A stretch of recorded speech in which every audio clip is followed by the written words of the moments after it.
Here at the Mass State Lottery, we're known for our monster wins. But there's no bigger win than the $1 billion we provide each year to support all 351 cities and towns in Massachusetts. In our game, we know that supporting local businesses and helping communities is how we all win. Because at the lottery, we're all playing for the home team. The Mass State Lottery. Welcome to the state of winning.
All good things must come to an end.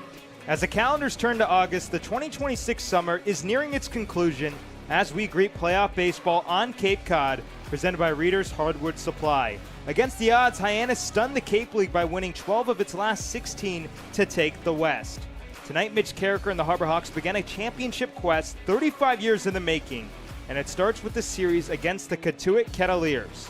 The Battle of Barnstable Division Semifinals edition next on Cape League TV.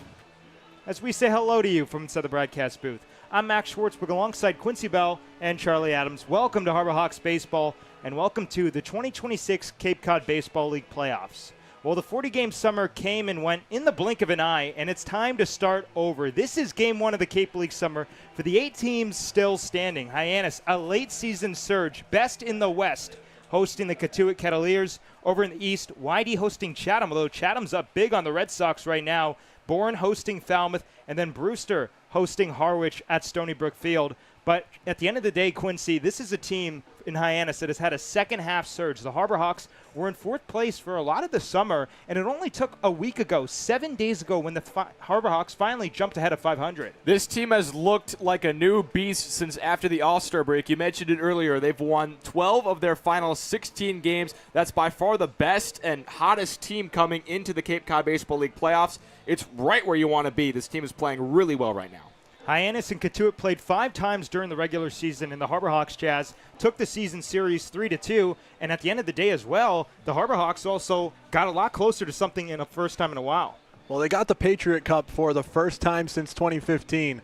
But how much does that matter if they can't win this playoff series in the opening round? This is where it really counts. The stakes have changed, and the Harbor Hawks should feel confident against a team that they finally won the season series against. The Harbor Hawks have been around for 50 years, and they've played Cotuit in the postseason 4 times. They're 3-1, so that is what is the big key. And they got the right guy going today, Quincy, Jonah Barkov. Jonah Barkov has been fantastic at the top of this Harbor Hawks rotation. The redshirt freshman out of Oregon is a very accurate left-hander. He doesn't walk a lot of guys. He has great command over the strike zone. On the other side for Cotuit, they're going to throw the righty Ryan Buckler to the mound. He's a junior from Florida Atlantic, and he has a lot of experience on Cape Cod. He is in his 3rd year with Cotuit. You don't see many guys come back for a 2nd year, let alone a 3rd. He's kind of he's been up and down this year, but veteran guy, he knows the stakes today. A lot at stake indeed, and Mitch Carricker and Charlie Adams caught up briefly. Charlie Adams pregame alongside skipper Mitch Carricker ahead of Game 1 of the CCBL playoffs. Coach, the Battle of Barnstable back in action. We're up in the stakes, and you have the Harbor Hawks ready to go here coming in. What are you looking for out of the team today? Yeah, I think what we've seen like the last couple of weeks, it's been going really good for us. It always starts on the mound. We need Jonah to have a really good start for us, play good defense behind him, and then offensively, can we scrap together enough runs to beat them? 3rd season, 3rd playoff appearance. What's different about this group? Yeah, it's a special group. It reminds me a lot of our 24 group, just a really close-knit group of guys that likes to be with each other and likes to play together. And, hopefully they can enjoy this process and not make anything bigger than what it is. It's a great opportunity to play in one of the best leagues in the country and on the highest stage. And to do it against Cotuit, it's really fun because they're, our crosstown rivals, and looking forward to a great series. Jonah Barkov gets the ball today, but you have Raymond Olivas and Ryan Bosch in the rotation. You have some options here, and they've shown all season that they're effective. How excited are you to see what they can do as a unit? Yeah, really excited. Obviously the guys that have been here for a while have done really, really well, and it was encouraging to see on Sunday some new guys have some success. So we feel really good about where we're at. Now it just comes down to, can we execute?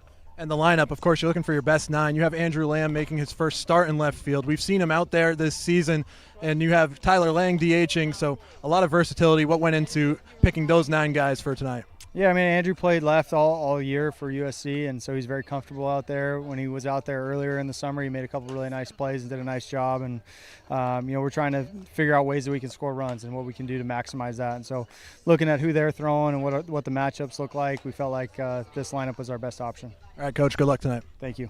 Guys, back to you.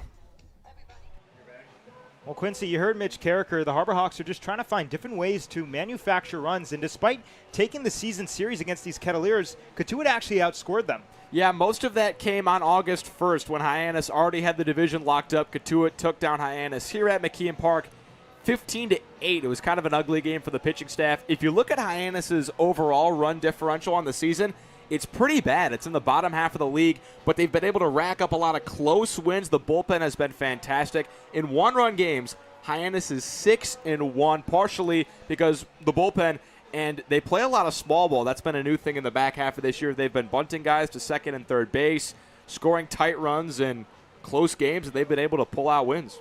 Well, Harbor Hawk General Manager Nick Johnson knows all about small ball, and our very own Ethan Wax caught up with him. Catching up with General Manager Nick Johnson and ahead of Hyannis and Cotuit Game 1. Nick, you guys have won 7 of your last 8 to end the season. Do you think you guys can build off of that, or is it just a new season and it's 0-0?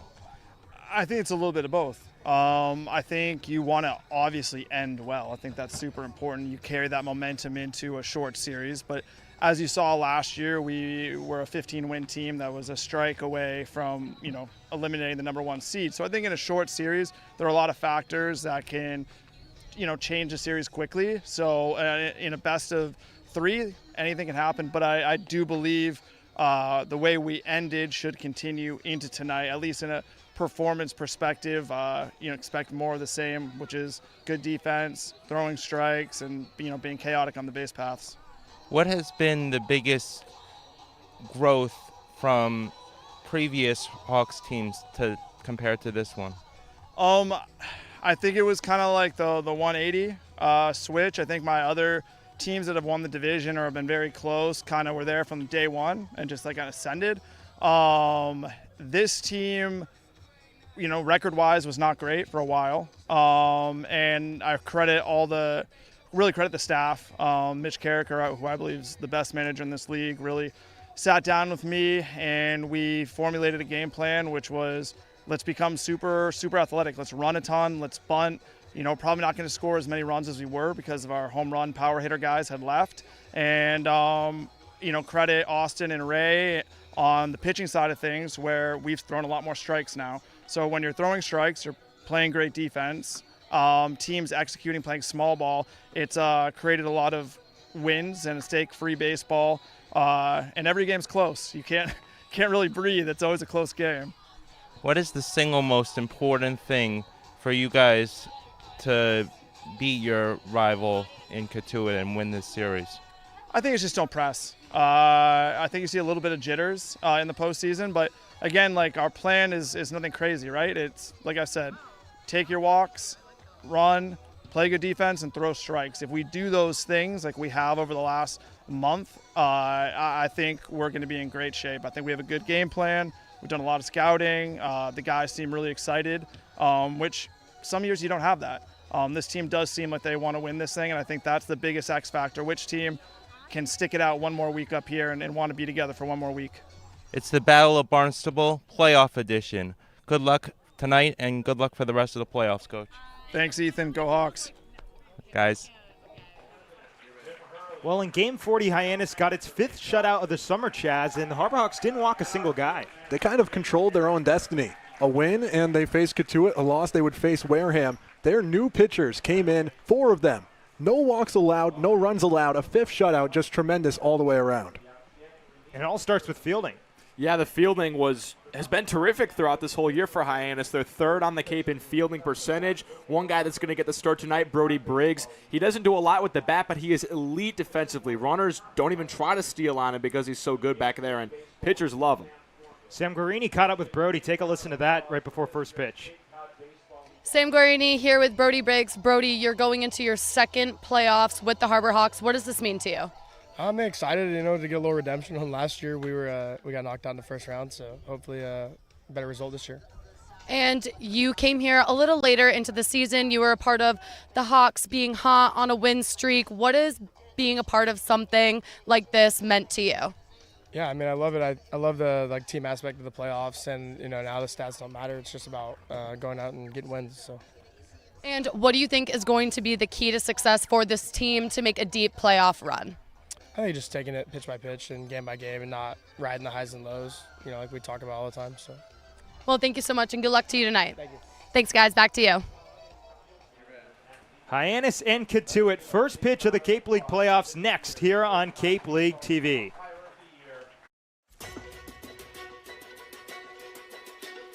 I think, Dean, they're allowing you to find your own success and your own true independence.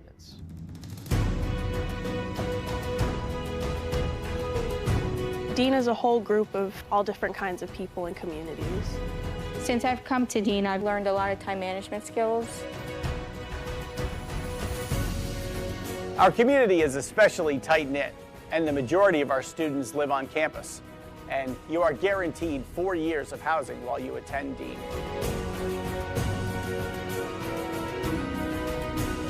Dean is just full of opportunities for you to embrace, to welcome, so you can change yourself to who you want to be and form your career for the future. So go through that, all right? Think that way.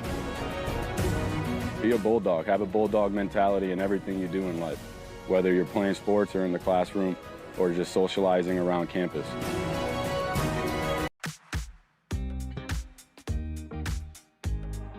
When it comes to delicious food, the best place to start is with great appliances. And Cam Appliances is your one-stop shop for any budget with brands like Thermador, Viking, Bosch, GE, and so much more. Cam Appliances, sales, delivery, installation, and service in the heart of your home with locations in Hyannis, Nantucket, and Hanover. When it comes to Chevy, there's only one name you need to know. Hi, I'm Todd Copeland, and this is Copeland Chevrolet Hyannis. We stock more Chevys than anyone on Cape Cod. And if you need the best price, just check this out. Copeland Chevrolet has over 200 new Chevys in stock, and they're all on sale today with huge discounts or new lower lease payments. Don't wait. For the Chevy you want and the savings you need, you can count on Copeland Chevrolet Hyannis. CopelandChevroletHyannis.com. From Boston to the Cape, leave the stress behind and travel in luxury, comfort, and style. Sit back, relax, and take in the views Cape Cod has to offer. Every detail handled from pickup to destination. Tired of the drive to the city? Leave the driving to us. Scan now and start planning your next getaway. Bella Luxury Transportation. Leave the driving to us.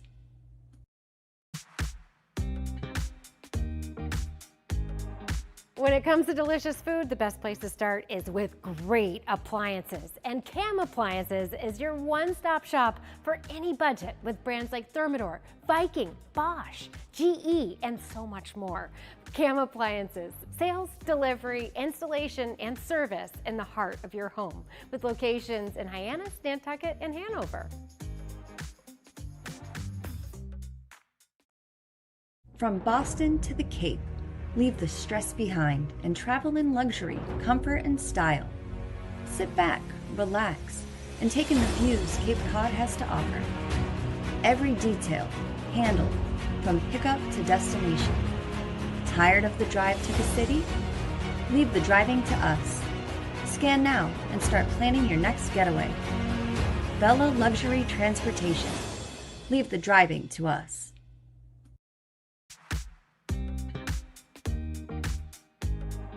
When it comes to delicious food, the best place to start is with great appliances. And Cam Appliances is your one-stop shop for any budget with brands like Thermador, Viking, Bosch, GE, and so much more. Cam Appliances, sales, delivery, installation, and service in the heart of your home with locations in Hyannis, Nantucket, and Hanover. Life can be full of surprises, but Eastern Propane and Oil is always just a call away. With a local team member available 24/7, we're always ready to support you when you need it. With an Eastern Propane and Oil technician on the way, your family's comfort is our priority. Our local team, over 500 strong, ensures your home is comfortable and warm. Eastern Propane and Oil, a local team with 24/7 service and delivery, ensuring comfort when you need it most. Wherever you need to go, arrive in comfort, style, and complete peace of mind. From seamless rides to and from Logan Airport, to the energy of the big game in the city, to unforgettable weddings, proms, and nights out with friends. Bella Luxury Transportation is there every step of the way. No stress, no driving. Just sit back, relax, and enjoy the experience. Bella Luxury Transportation, leave the driving to us. John Garner, a Cape League Hall of Famer, just going to be inducted, throwing out the first pitch here at McKeon Park. For singer Carly Simon to throw out the first pitch of 2002 in Hyannis. A crucial part of the Hyannis Mets organization before they were called the Harbor Hawks. This is, of course, the 50th anniversary season for the Hyannis Harbor Hawks / Mets. Reports on WQRC and WXTK Radio, and was color analyst on Cape League Games of the Week with Larry Egan on WEEI. Then he joined Scott Whale on WBZ.com. In 2014, he received the Cape Cod Baseball League's executive 50th season for the Harbor Hawks, and they've won the Cape League title 3 times, but it's been a bit. 1991, the last time they hoisted the title. They swept the Chatham A's. Of course, that's back when the Anglers were the Athletics. And on the flip side, Cotuit has won the league the most times. In the modern era, they've won it 15 times. Last championship for the Kettleers was 2019. As Garner ready to throw first pitch here at McKeon Park. Right on the money. Strike one.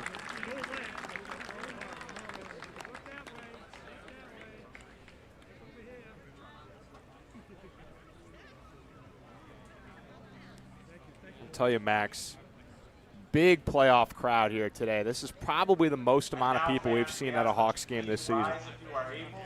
I'd have to agree with you there. Beautiful day for baseball as well as we get ready to honor our nation's colors. By Cape Cod radio personality Suzanne Tonnerre.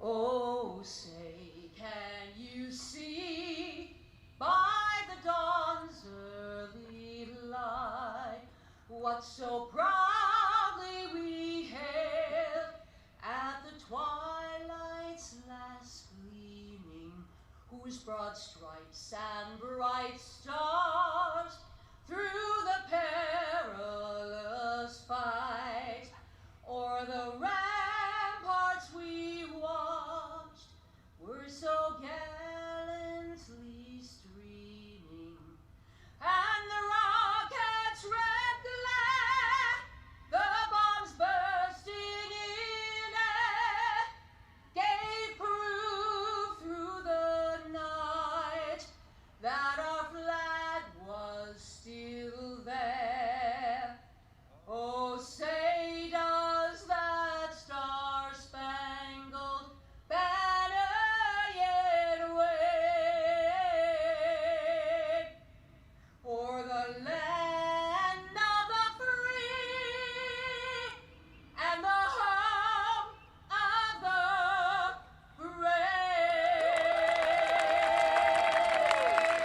Suzanne Tenaire, everybody. Thank you so much, Suzanne. A wonderful rendition of the national anthem as we get ready for baseball here at McKeon Park. It's the postseason, the playoffs, presented by Reader's Hardwood Supply. And a picturesque day, and one great way to start the end of the summer. 78 degrees, clear skies, no rain in the forecast. What a day for some playoff baseball. This is a Hyannis team that was in 4th place in the West for much of the summer. Cotuit started the season sitting in 3rd place. And then after a late season slump, the Kettleers almost was out of the picture. But Cotuit narrowly holding on. They were literally down to their final strike as we look at how the Kettleers line him up. Landon Beaver to lead it off. He's got 3 extra base hits and 3 runs batted in against Hyannis. He's also homered in back-to-back games. Aiden Aguayo and Sam Christensen to follow. 4, 5, 6, J.J. Moran, Ryan Taransky, who's the day 1 Kettleer, with Will Plattner batting 6, and then 7, 8, 9, Dawson Santana, Drew Rapepi, and Tito Kiefer rounds it out for the Kets. Yeah, this team is riding into the playoffs with some momentum. They knocked off Bourne in walk-off fashion and then had to wait for Hyannis to beat Wareham in the final game of the season. Cotuit definitely riding some momentum, seeing as they won the last time these two teams played at McKeon Park. On the mound for the Harbor Hawks, their ace, Jonah Barkov. A 3.24 ERA on the summer. Last time out, an abbreviated start against Bourne because Mitch Carricker wanted him to get ready for this game. 2 innings, scoreless on a hit, a walk, and 3 punch-outs. But his first outing of the summer was against these Kettleers, and he went 11 up, 11 down to start, and what was 3 2/3 scoreless. Yeah, this guy has great command of the strike zone. 17 strikeouts to just 4 walks. That's a key come playoff time. Defenses and pitching staffs tend to tighten up in the postseason. You tend to see quite a few low-scoring games, and walking guys is the quickest way to derail your outing. Jonah Barkov has been really accurate this season and has kept those to a minimum. Let's see how Mitch Carricker lines him up defensively. Andrew Lamb in left, Jax Jimenez in center, and Clay Thompson in right. At the hot corners, Taylor Kirk and Caden Miller, with Matt Einish and Charlie Bates up the middle. Brody Briggs does the catching for Jonah Barkov, and Tyler Lang gets the day off in the field but is in at DH. You got to bring your best lineup to the plate in game 1 of the playoffs. Definitely what manager Mitch Carricker has assembled here with his Harbor Hawks. This team has been playing on a new level in the second half of the year. Mitch Carricker in his 3rd season at the helm for the Harbor Hawks, and has now won the West in 2 out of those 3 seasons. He's made the playoffs all 3 times as the white-hot Landon Beaver is ready to lead us off here at McKeon Park. Beaver 5 out of 16 against the Harbor Hawks this summer. A day 1 Kettleer for Rob Cooper. Barkov ready. And what do you know? It looks like we might have a pitch comm issue. It happens at least once a game, and you know, all the tension, all the energy in the air, and there's something wrong with my watch, says Brody Briggs. The last time Hyannis played here at McKeon Park was against these Kettleers, and that game started with the pitch comm game delay. So that's now back-to-back home games and back-to-back games against Cotuit where this has been an issue. But it looks like the problem has been solved, at least at the moment. Here we go. Barkov to Beaver. And we're underway, a 6:07 first pitch.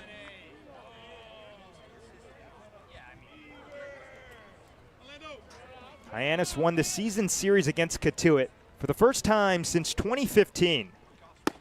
As Barkov can't find the zone, and a 2-0 advantage for Beaver. They did struggle against Cotuit here at McKeon Park. In 3 games at home against the Kettleers, Hyannis only won 1 of them. On a 2-0, Beaver takes a strike over the outside corner. Very vocal behind the plate from Mike Hinojosa. Brendan Murphy at first and Mike O'Leary at third. Your umpiring crew tonight. Yeah, he's ready for playoff baseball too. He screamed strike 1.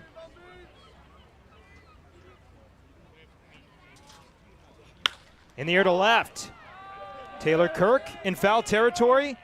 Cannot get there in time. The count even 2-2. And one thing Barkov tends to do with his accuracy at the plate is he tends to work efficiently through outings. So keep an eye on his pitch count. He tends to keep it pretty low, although Beaver has made him work a little bit in this first at-bat.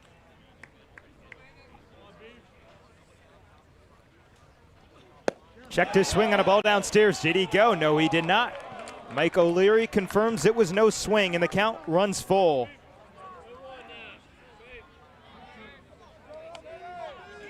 Beaver played a team-high 32 games for Cotuit. On a 3-2, he sends it in the air, fouled on the left field line. The battle continues.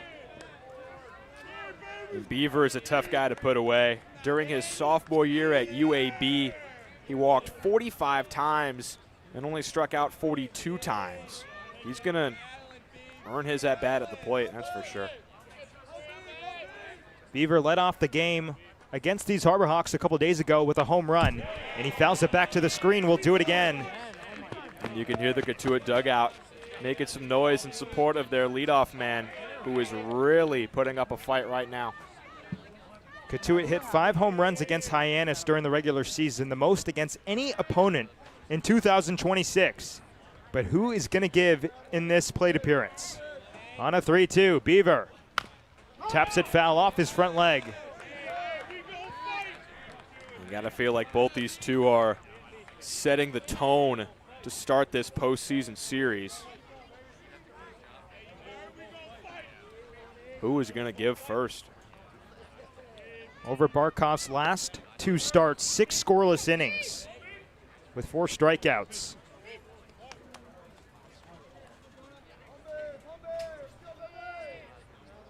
The 9th pitch of this at-bat. Gets Beaver swinging. Jonah Barkov starts off the night hot. The shortstop from UCLA, number 10. He ramped up the heat, lefty on lefty, and Beaver just couldn't catch up. Elevated the eyes and induced a swing and a miss. Here comes Aiden Aguayo. Barkov more strikeouts than innings pitched during the regular season, and Aguayo pops it foul. Caden Miller in foul territory for out number 2. It's a lucky break for Barkov after Beaver put up a 9-pitch at bat. It only takes 1 to retire Aguayo, keeping that pitch count to a minimum in the first inning. Sam Christensen standing in. Playing in just his 12th game of the summer. He was a late season pickup for Rob Cooper and the recipient of strike 1. And Barkov sort of stumbled off the mound there, lost his footing, but still got the strike over.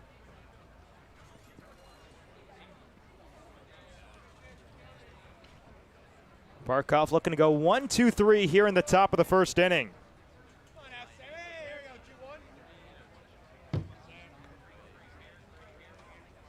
On an 0-1, Christensen takes just outside. Brody Briggs tried to present it for Mike Iniosa, but it was away. It was close. If Barkov can live there during his outing, he'll be set up for success. Close misses are not a problem.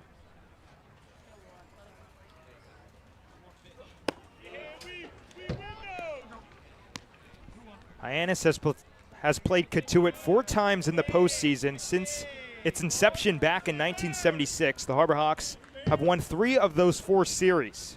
But Cotuit, the most winningest Cape team in the league, as Barkov misses away. And recently it's been the Bourne Braves who have been dominating the Cape League. I'm sure Hyannis is glad to not see them in the first round. The Braves knocked out the Harbor Hawks each of the last 2 years, first 2 years for manager Mitch Carricker. 3-1. Count full.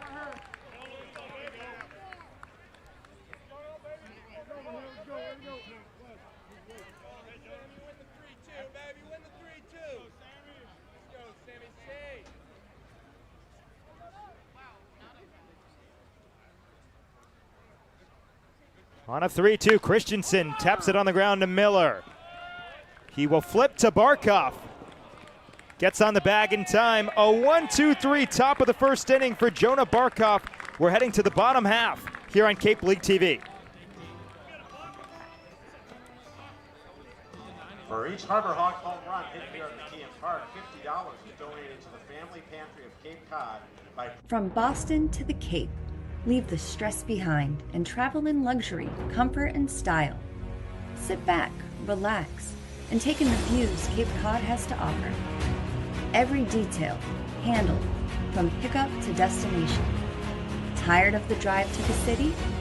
Leave the driving to us. Scan now and start planning your next getaway. Bella Luxury Transportation. Leave the driving to us.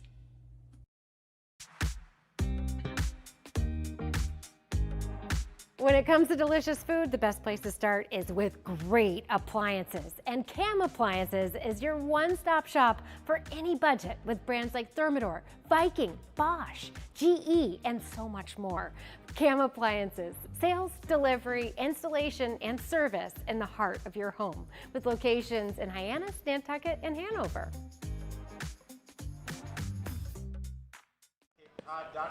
Last of the first inning from McKeon Park. Let's take a look at how Mitch Carricker lines them up and pencils them in for this Harbor Hawks team searching for a championship. Matt Einish to lead it off. He had a bases-clearing two-bagger against these Kettleers on Saturday. Jax Jimenez and Charlie Bates to follow. 4, 5, 6, Clay Thompson, Andrew Lamb, and Tyler Lang, and Caden Miller, Taylor Kirk, and Brody Briggs rounds out the starting 9 for Mitch Carricker. Yeah, and everything starts with those top two hitters. Matt Einish and Jax Jimenez have been crucial on-base hitters. Part of the reason that Hyannis has found success late in the year is because it seems like the middle of the order always gets to work with those two guys on. Ryan Buckler getting the start for the Kettleers. 27 innings pitched, a 6 ERA. He has struggled, but he has played for Cotuit the last 3 summers, and he's been in these situations before. Yeah, you want a veteran guy to take the ball in game 1. Got hit around pretty hard last time out against Falmouth, but he has good stuff. The Florida Atlantic Owl is going to need to be on his A game today against a Harbor Hawk lineup that has really turned things around of late. Lots of lefties in this starting order for Mitch Carricker. 5, and then the switch hitter Jimenez waiting on deck. And Matt Einish has torched Cotuit pitching all summer. 4 games, 6 out of 14, with 4 runs batted in, a home run, and a double. Strike 1.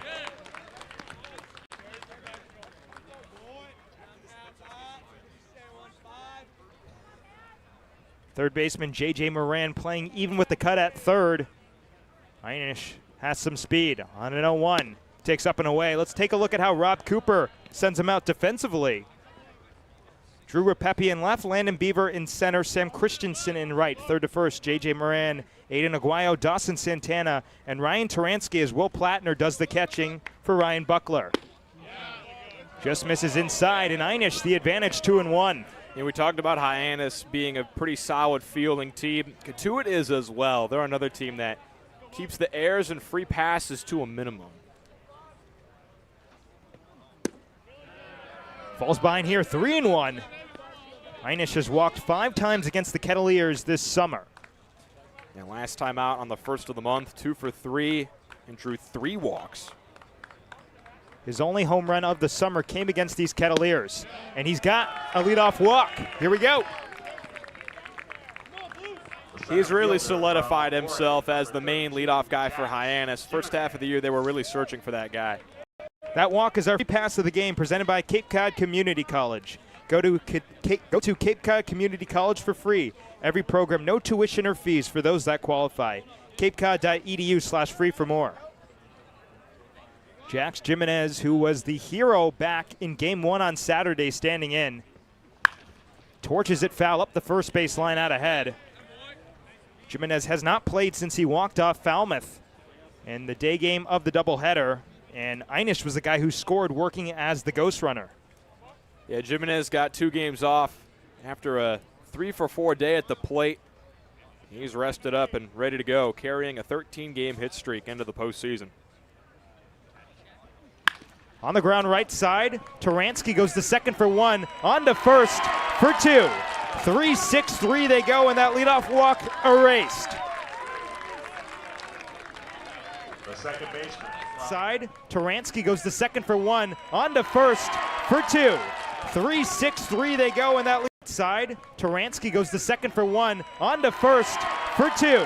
3-6-3 they go, and that'll bring up Charlie Bates, a day one Harbor Hawk for 2 consecutive summers.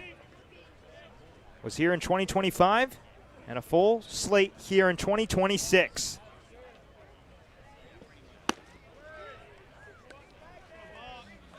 And he really improved in summer number 2. Cape League All-Star, a couple of home runs.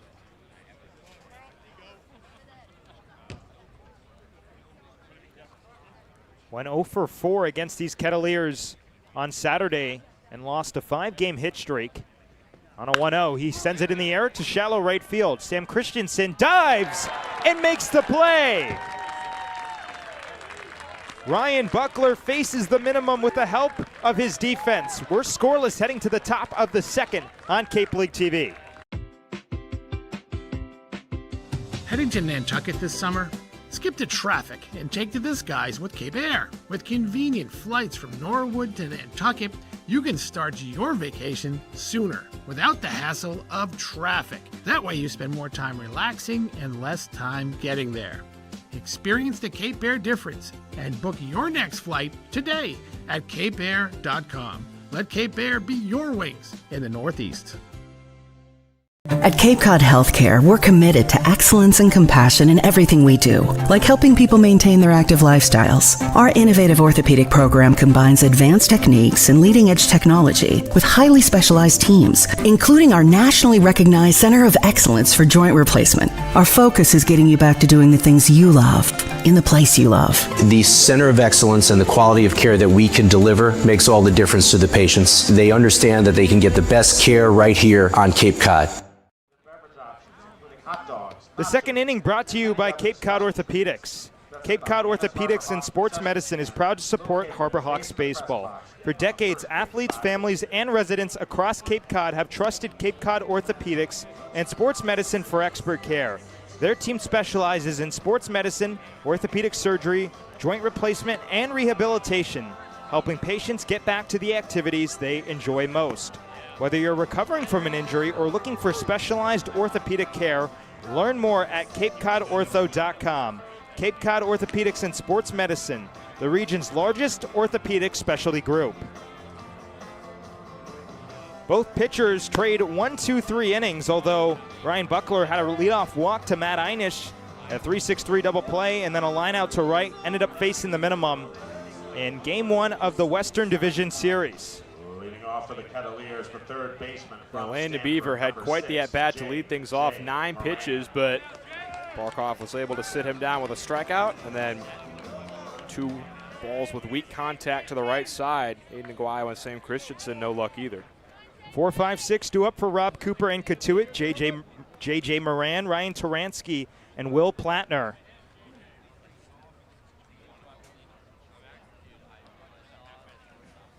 First pitch sails to the backstop. Barkov lost the handle. And his emergence as Mitch Carricker's Game 1 starter, a bit of a long time coming. The Oregon Duck from Lake Oswego, Oregon. That's right in Eugene's backyard. On a 1-0, Moran takes high. Former top prospect in the state, so as a lefty, the Ducks didn't have to think twice. Looking to battle back behind 2-0 to J.J. Moran.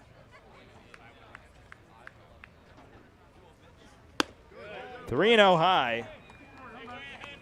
But his senior year of high school began, and 4 starts in he was dealing, and then his season-ending injury.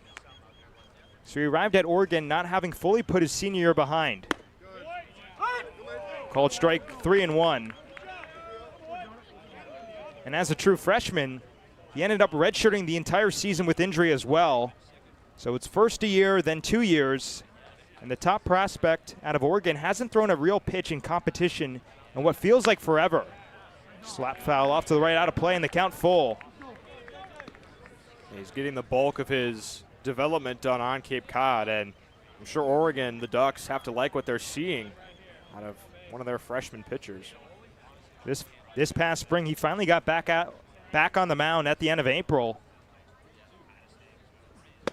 Got him! Jonah Barkov starts the second like he did the first with a strikeout swinging. The first baseman. He did it again on the heater. He has such a slow curveball to where when he does go to his fastball, it's not overpowering, but he can still blow it by hitters and catch them off guard. More than 2 months of the season went by, and Barkov finally gets a chance for the Ducks, but he only ended up throwing 6 innings. So he came to the Cape trying to do something he hadn't done since high school, as Ryan Turansky fouls it back. A real starter's role.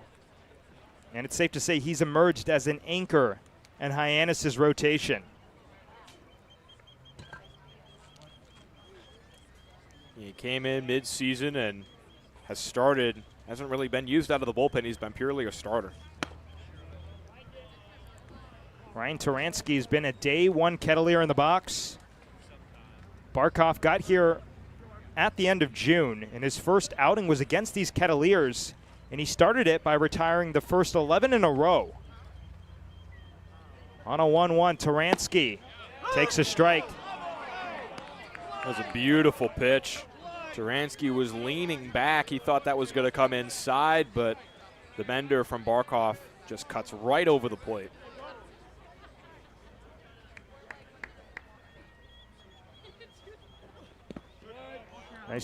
Nice stop from Briggs. The count even 2-2. It's safe to say that Barkov has taken every opportunity given to him this summer and run with it. Ready to go every 5th day and emerging as Hyannis' ace. Getting the Game 1 nod here in the playoffs. On a 2-2, Turansky sends it on the ground. Charlie Bates on a high hop for out number 2. It's a good play by Bates. This ball took a pretty tough hop on him. He had to field it near his chest, but got the glove there and made it look easy. Another thing about Barkov is not only is he a phenomenal pitcher, he's also just a great kid. Oregon is a very well-represented team on the Cape, especially with the Harbor Hawks. Jax Jimenez's family has been here for a couple weeks. Jonah Barkov's father, Matt, was here for a while. And everybody just raves about Jonah and the type of person he is to his dad. Yeah, he's one of those guys that always tends to have a smile on his face. He's enjoying what he's doing out there. Will Plattner ahead 1-0 as Barkov just misses away.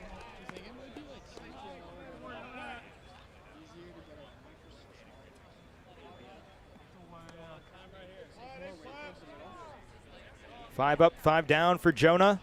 On a 2-0. Plattner, big swing and a miss. 91 out of the left hand. And Plattner well behind it.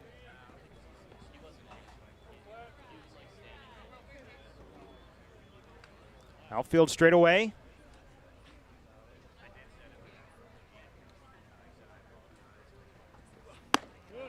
Barkov falls behind 3-1.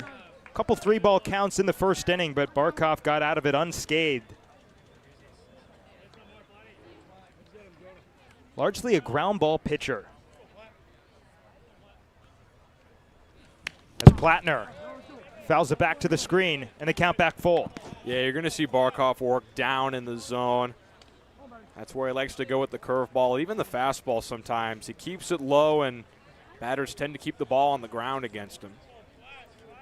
In August, Cotuit is first in the Cape League in average and OPS, but the rest of the season, 9th. Hammered to center. Jimenez going back, but with room. 6 up, 6 down for Jonah Barkov. We're scoreless heading to the bottom of the second on Cape League TV. Life can be full of surprises, but Eastern Propane and Oil is always just a call away. With a local team member available 24/7, we're always ready to support you when you need it. With an Eastern Propane and Oil technician on the way, your family's comfort is our priority. Our local team, over 500 strong, ensures your home is comfortable and warm. Eastern Propane and Oil, a local team with 24/7 service and delivery, ensuring comfort when you need it most. Wherever you need to go, arrive in comfort, style, and complete peace of mind. From seamless rides to and from Logan Airport to the energy of the big game in the city, to unforgettable weddings, proms, and nights out with friends, Bella Luxury Transportation is there every step of the way. No stress, no driving. Just sit back, relax, and enjoy the experience. Bella Luxury Transportation, leave the driving to us. The second inning still brought to you by Cape Cod Orthopedics. Hey fans, did you know Cape Cod Orthopedics is the region's largest orthopedic specialty group? As the premier provider of orthopedic care on Cape Cod, their team is committed to helping patients return to the activities they enjoy most. From diagnosis and treatment to recovery and rehabilitation, Cape Cod Orthopedics and Sports Medicine takes pride in delivering exceptional care and an outstanding patient experience. To learn more about their services, visit capecodortho.com. 6 up, 6 down for Jonah Barkoff for the Harbor Hawks, and Ryan Buckler faced the minimum back in the first inning after a leadoff walk, and he'll face the meat and bones 4, 5, 6, Clay Thompson, Andrew Lamb, and Tyler Lang scheduled. Middle of the order for the Hawks. Matt Hyannis led things off with a walk in the first, but an unlucky double play from Jax Jimenez took that off the board. But these three guys have really rounded into form come playoff time, especially Clay Thompson. He's a big on-base guy, sort of acting as like a pseudo leadoff guy right now. Ryan Buckler on the hill is pitching in his third season with the Kettleers, and he's actually a fourth-generation Cape Codder. From Marston Mills, he grew up roughly 11 miles away from Lowell Park in Cotuit as Thompson takes strike one. His great-uncle Frank was on Cotuit's roster when the Cats won 4 straight chips between 1961 and 1965. But that was back when the league had still high schoolers mixed in. Thompson got hit by the pitch. For the second straight inning, a leadoff base runner for the Harbor Hawks. And Thompson's no stranger to getting hit by the pitch. He was hit by 5 pitches in the regular season, and he only played 11 games. He is a magnet up there. Didn't even flinch, just let it hit the arm guard. Some speed on first base as well. Thompson swiped 7 bags in that sample. Here comes Andrew Lamb, who launched a home run against these Kettleers on Saturday. It was a no-doubter to lead off the bottom of the 5th inning. It was on the first pitch, too. He loves to attack first pitch if he sees something there.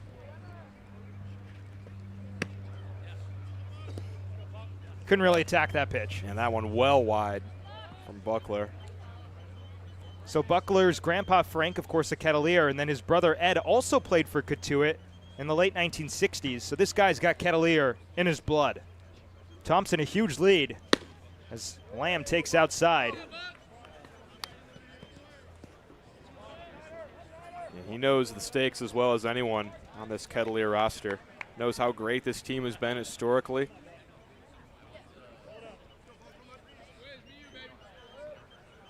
On a 2-0, Lamb takes nowhere close. 3-0. Ryan Buckler walked Matt Hyannis to lead off the bottom of the first inning, but faced the minimum. Jax Jimenez grounded out into a double play, and then he got Bates out in the air to right field. Thompson still a big lead. Lamb taken all the way, 3-1. Yeah, with Lamb pretty far ahead in the count here, I don't think you'll see Thompson go, but he has an aggressive lead over there. If Lamb puts something in play, he'll be off to the races and looking for third potentially. Thompson's running, and a tapper back to the mound. Buckler goes the only place he has one. That's first base for out number 1. Well, good thing Thompson went because he stayed out of the double play there. That was really hard hit by Andrew Lamb right back to the pitcher. And if Thompson isn't going, that's probably a 1-6-3 double play. That'll bring up Tyler Lang. I mentioned this is Buckler's third stint with the Kettleers. Last summer, he was one of Cotuit's most reliable arms. Pitched over 27 innings to an ERA south of 3. As Lang takes strike 1. This year, though, almost nothing has gone right. He had an ERA flirting with 14 at FAU, and he struggled for the Kettleers with a 6 earned run average so far in the 2026 campaign. But the playoffs is the time to reinvent yourself as he fires back to second base, and Thompson is back safely. Yeah, you got to throw that out the window here. Cotuit knows how good he can be, and they're throwing a lot of trust in him to start this series. Got to block that out and just focus on the next batter. Hyannis will send the runner to third. Thompson is safe. Klay Thompson swipes his 8th bag of the summer. He had a terrific jump off of second base. Look at this. First movement, and he's gone. Breaking ball by Ryan Buckler, and the catcher, Will Plattner's got no chance. In the season series, the Harbor Hawks, 11 out of 53 with guys in scoring position against Cotuit. That's just a 208 clip. The infield is in for Rob Cooper as Lang taps on the ground, through into right field, a base hit. Thompson walks home, and Hyannis has a 1-0 lead. Infield coming in for Cotuit, and Lang just has a ton of room. He just needs to put contact on this ball any way he can.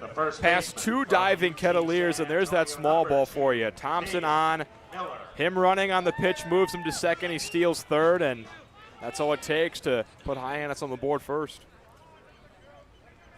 That'll bring up Caden Miller, who has really struggled against the Kettleers on the season series. Big swing and miss for strike one, just 1 out of 16.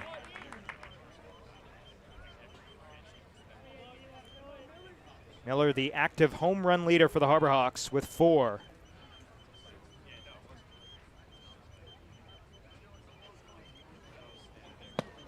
Back pick to first. Lang just back safely.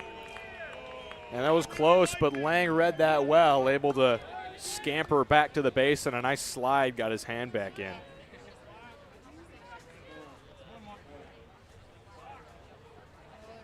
Cotuit has turned 25 double plays during the regular season. That's first in the Cape League. They already turned one back in the first inning as Miller jumps ahead 2-1. Yeah, their defenses looked really good. Hyannis is going to need to pick their chances on when they want to try to expose that. You just saw it there with Thompson getting a great jump for third. 1 run home for the Harbor Hawks. This inning started with a hit-by pitch to Klay Thompson, and the guy in the box knows all about hit-by pitches. Miller sends it to center. Beaver onto the warning track for out number 2. A nice recovery for Landon Beaver after he didn't get a great jump on this ball. He started coming in and then had to immediately retreat, but enough time to make that catch. All right, fans, I'm here with Bryson Aaron, and your question today is, that'll bring up Taylor Kirk. Legend served for 24 years as president of the league. Tyler Lang on first base. The Harbor Hawks looking to add on after taking an early lead. Diamond Dreams exhibit at the National Baseball Hall of Fame in Cooperstown. Kirk's truthfully had a resurgent season, much like the Harbor Hawks, struggling early on and coming alive later, specifically in the month of July. Yeah, the Hawks were doing their mid-inning trivia question. I think they thought the third out was made. Normally, you don't see anyone come on the microphone during the inning.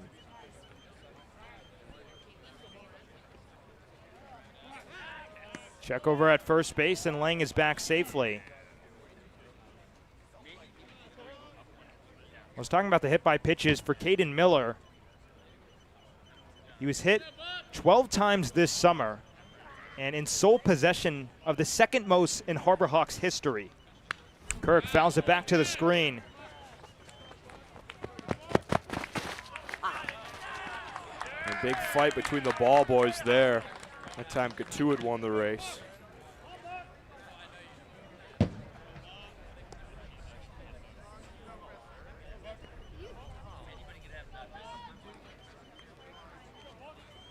On an 0-1, Kirk knocks it on the ground to the left side of the infield. Aiden Aguayo goes the short way to force out Tyler Lang for the final out of the inning. But an RBI single for Lang brings home Klay Thompson, and the Harbor Hawks have a 1-0 lead heading to the third on Cape League TV. Your future begins at Dean College. Make a difference. Leave your mark. Break the mold. Be a leader. Achieve unimagined heights. Believe in yourself. Make lifelong friends. This is your time. Your place. Your home. Your Dean. It all starts here at Dean College.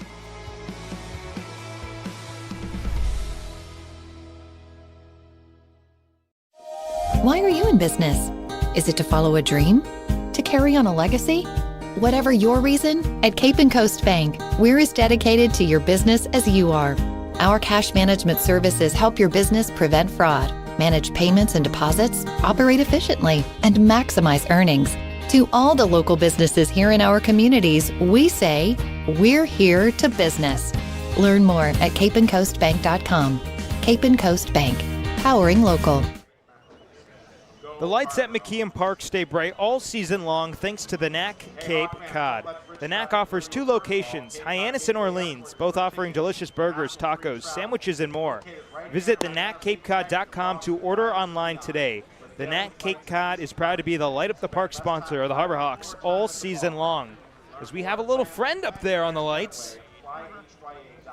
And Osprey, of course, that's what a Harbor Hawk is. Right behind center field is the Hyannis Harbor. And the Ospreys love to flock to the field and watch their namesake team.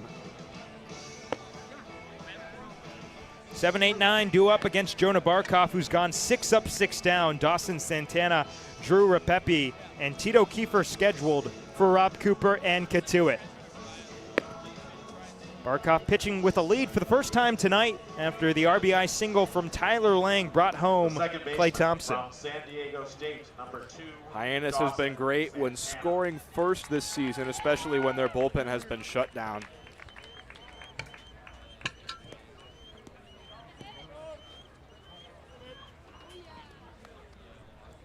.188 start to the season for Santana. And the recipient of strike 1. This is just the 7th game of the summer. He was a late season pickup.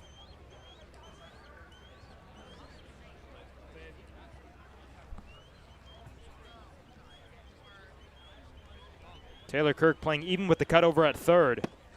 As Barkoff quickly out to the 0-2 advantage. And Santana has a pretty small zone. He's the shortest player on Cotuit, standing at just 5'6".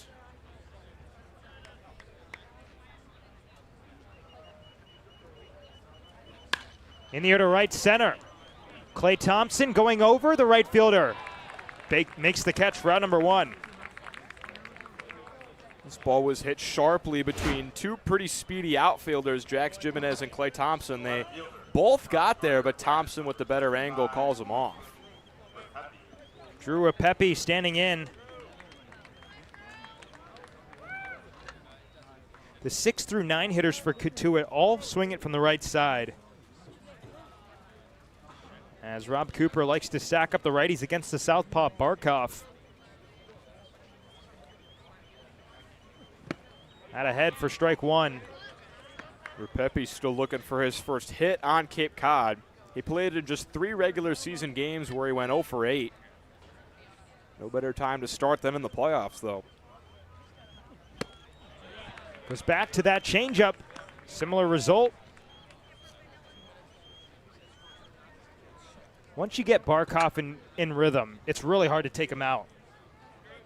Absolutely. He could work deep today. 5th inning potential.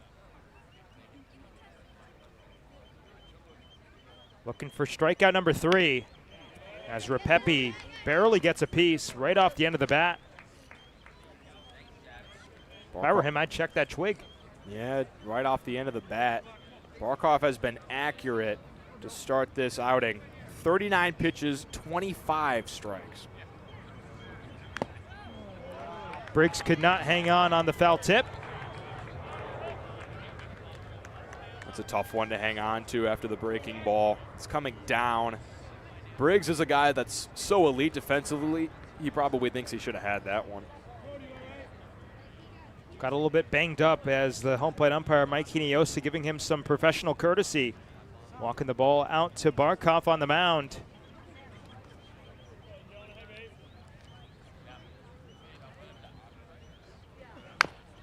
Tapped on the ground to third base, Taylor Kirk.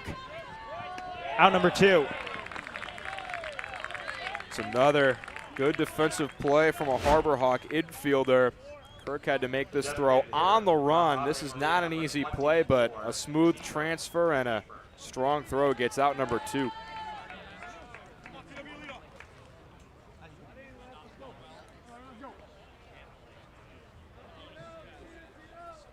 Number 9 man Tito Kiefer also batted 9th against the Harbor Hawks back on Saturday.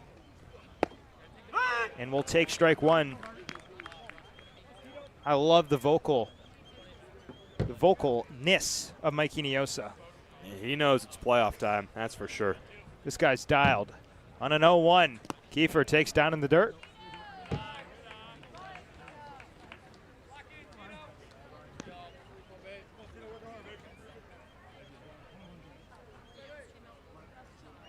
They shift him the pole on the left side of the infield. Huge gap up the middle.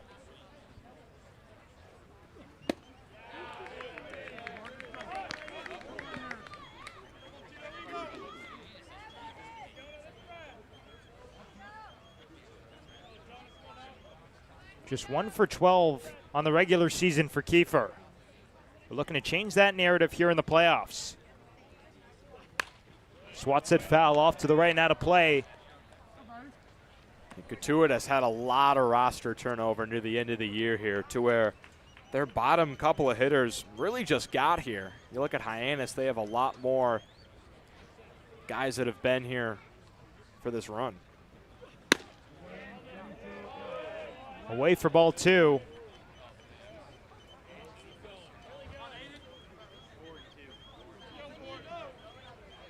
Cotuit has been on fire offensively in the month of August, but so far have gone down in order. Throughout the first time of the order, Jonah Barkov, 9 up, 9 down. The kid is unconscious. As we send it down to the sidelines, Ethan Wax has a report. The playoffs are in the air. Hyannis and Cotuit in a battle of Barnstable playoff edition. It can't get better than this. Hyannis, the 1 seed, taking on Cotuit. There's no love lost between these two foes. And I spoke to Brody Briggs prior to the game, and he said that we're not battling the opponent, but we have to battle ourselves. And that's exactly what the approach has to be. I actually spoke to a couple of fans prior to the game, and they couldn't be more excited, believing this is the year they can break the 35-year title drought. And that's exactly the mindset that these fans need to have, because Cotuit's not going to go down easily, and neither is Hyannis. It's a match made in heaven. Couldn't get more exciting than this. This is where legends are made. Guys, back to you. Thank you, Ethan. Hey, Harbor Hawks fans, don't let bridge traffic throw you a curveball. Cape Cod Gateway Airport is your ticket to hassle-free travel. Located right here in Hyannis, we connect you to Boston, the islands, and beyond with daily flights and easy parking. Spend less time driving and more time at the ballpark. Learn more and plan your next getaway at flyhya.com. Cape Cod Gateway Airport, supporting our community one flight at a time. There's a lot of people spending time at the ballpark right now. Packed house here at McKeon Park. Leading off for the Harbor Hawks, the catcher from Arizona State, number 28, Brody Briggs. Brody Briggs to lead it off for Hyannis. 9-1-2 due up against Ryan Buckler.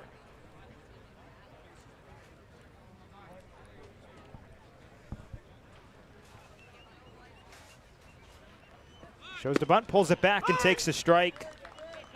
Brody in year 2 with Hyannis. Played a full summer last season, but a bit of a late pickup for Mitch Carricker this summer.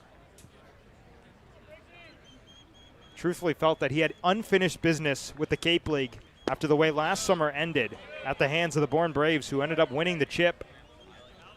And Briggs is a guy that doesn't hit well, but he has good command of the zone and will take his walks. More walks than strikeouts last summer with the Harbor Hawks and this past spring at Arizona State. Sends it in the air, left side. Back goes J.J. Moran on the outfield lawn. He has out number one. The shortstop from West Virginia, number 15, Matt Hyannis. So that'll flip it over for the top of the order, Matt Hyannis, who walked to start the last of the first inning.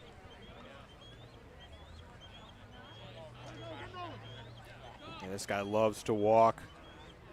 You want to talk about walking more than you strike out. At West Virginia, he walked 56 times and only struck out 35 times. Everyday leadoff hitter for the Mountaineers, and now the everyday leadoff hitter for the Harbor Hawks, really since he got here at the end of June. He had a bases-clearing 3-run double against these Kettleers back on Saturday as this pitch skips in. That was a game that Hyannis fell behind 6-0 early and eventually tied it up 7-7, but then the Kettleers exploded in the top of the 8th inning and won the game 15-8. 3 hours and 51 minutes. In the air to right center, that's hit well. Beaver going back with room onto the warning track for out number 2.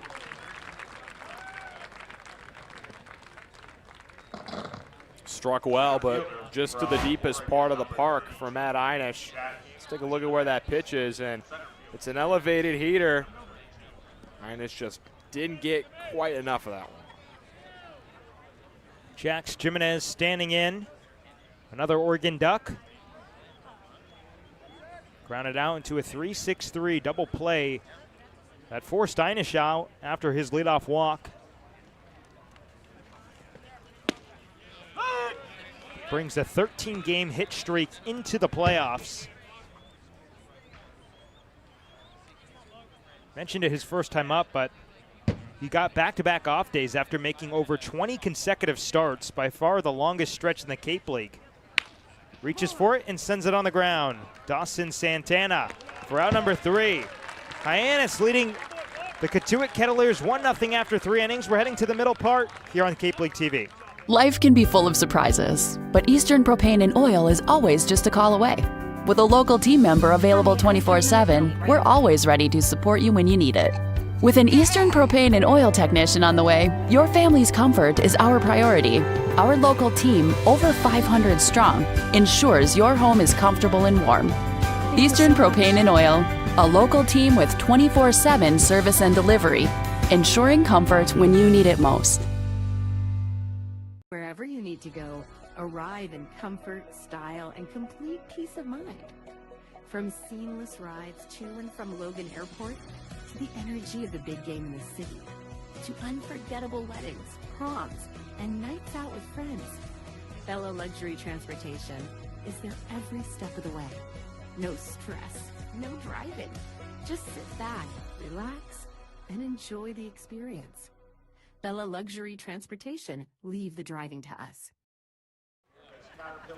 Welcome back to McKeon Park. It's the 4th inning, sponsored by the team at the Goldberg Law Group PC, the Cape's premier personal injury law firm. The Goldberg Law Group has served Cape Cod and the islands for more than 38 years, and we're proud to support the local events, organizations, and traditions that make this community so special. As the Cape's leading law firm, Goldberg Law Group believes in helping people, building relationships, and giving back whenever we can. That's why we're proud to sponsor the Hyannis Harbor Hawks and another great night of Cape League baseball.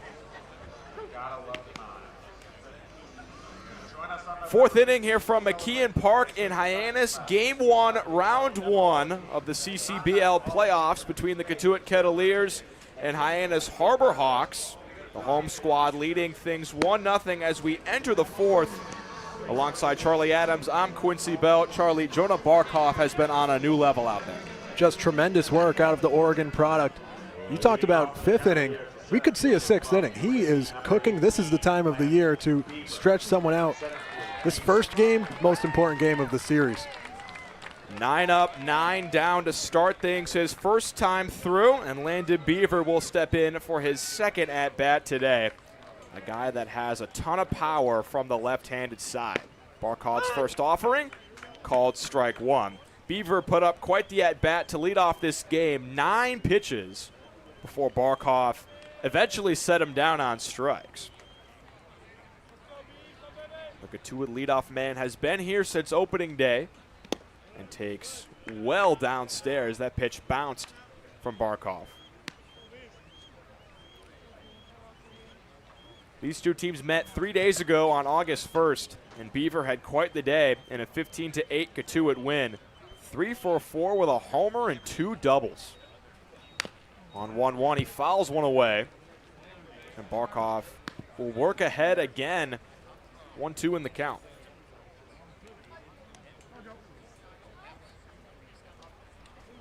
That first inning fight from Beaver might be the biggest thing holding back Barkov from stretching in this one. Currently at 50 pitches. Here's 51. Just misses. That one was close. No call from the plate umpire Mike Hinojosa. And Beaver is looking to put up another lengthy at bat. 2-2 from the Oregon Duck. Check swing, but he went around. Fourth strikeout for Jonah Barkov. He has set down 10 in a row to start game one. What more is there to say? It's on repeat from Barkov. Brody Briggs with the tag for good measure. And here's Aiden Aguayo. Two-hitter today for Cotuit. Popped out in foul territory his first at bat, and Barkov starts him off with a strike. Barkov has been so strong with the first pitch strikes here tonight. Aguayo's another guy who has been with Cotuit for a while, added in mid-June. Swing and a miss. Barkov pumps the heater by him, and it's now 0-2. Aguayo comes into these playoffs struggling. Just 2 for his last 12 at the plate. Sharply over to short, backhanded in the deep hole by Matt Hyannis. Long throw in time.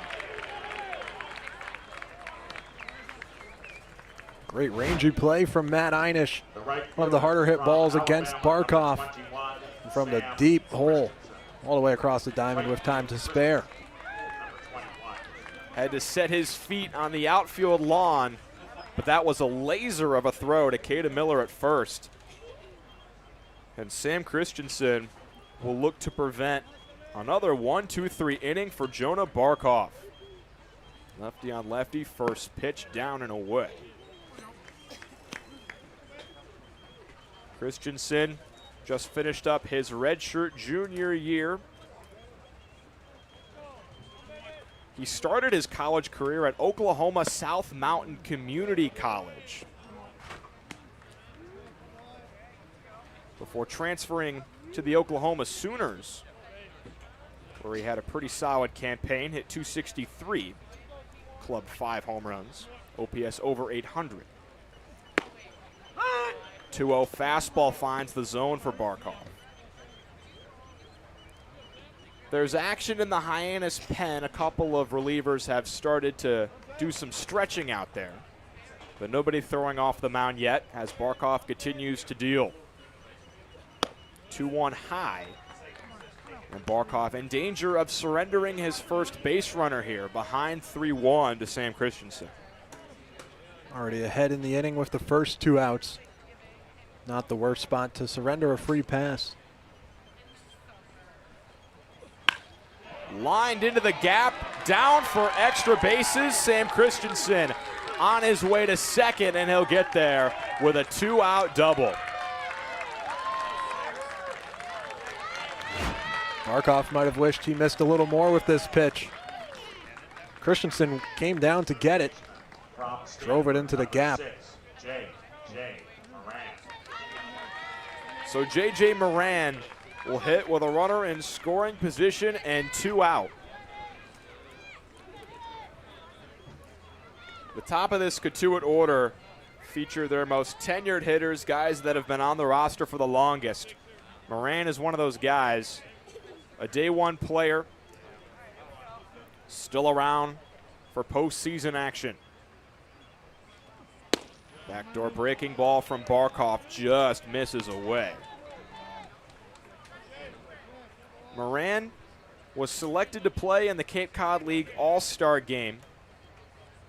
The sophomore out of Stanford has been productive at the plate for the Cotuit Kettleers. On 1-0, he hits one a mile high out to right center. Jax Jimenez will call off the right fielder, Clay Thompson, and put a glove on out number 3. 4 shutout innings for Jonah Barkoff. Hyannis controls a 1-0 lead as we head to the bottom half. Here on This week we've been working a lot with doing play-by-plays, just doing behind-the-scenes stuff with sports broadcasting, which I never really realized how much went into it, but it's been really cool. They've grown a lot. I've never really done like a program like this before, so like seeing all the behind-the-scenes has like really grown. I've learned how to really just gain confidence in my play-by-play speaking, and I've learned more terms here when it comes to directing and producing, and I've just had a great time with John Rook. Doing the play-by-play stuff and all that, being with a guy like John Rook, understanding what like the major kind of entails of doing this camp, just really a preview for what you do here at Dean or any other college doing broadcasting, so I'm definitely more prepared to make this a job of mine. If you're a Massachusetts resident and don't have a bachelor's, you could be attending 4Cs for free, all while preparing for careers that actually move you forward. Aviation maintenance, nursing, dental, funeral service, we've got it all. capecod.edu/free.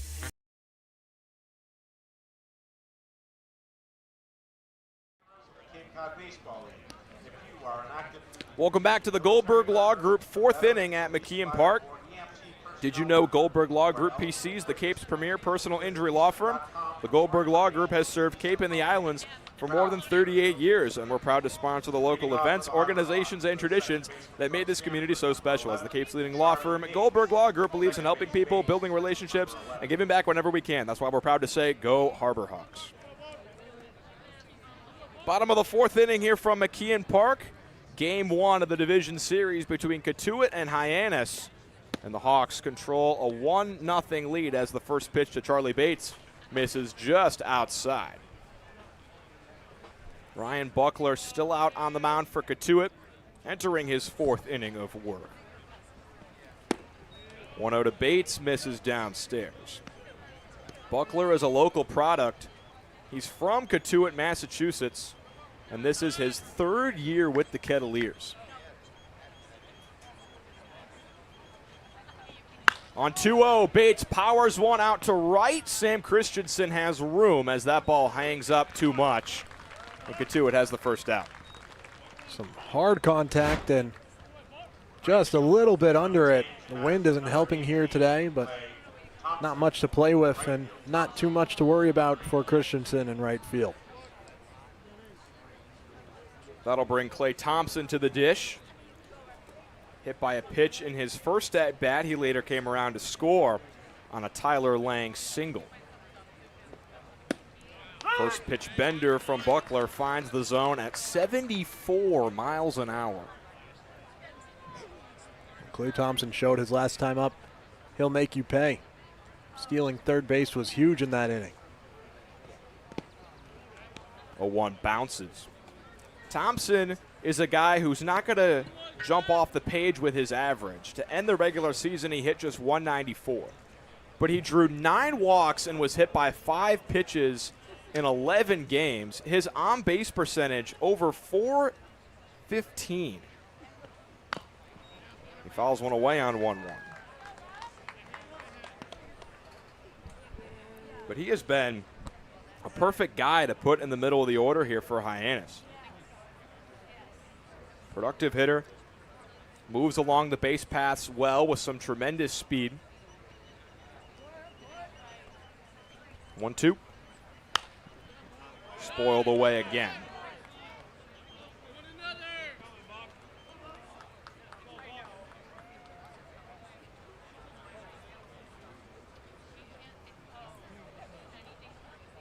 Thompson hits better against the lefties. Not as much success against right-handed pitching. And on 1-2, he keeps the battle going. We talked about how efficient Jonah Barkoff has been. Ryan Buckler has been more efficient, less pitches for him. That was just his 41st pitch. Hyannis swinging early and often. Still 1-2 on Clay Thompson. Down and in.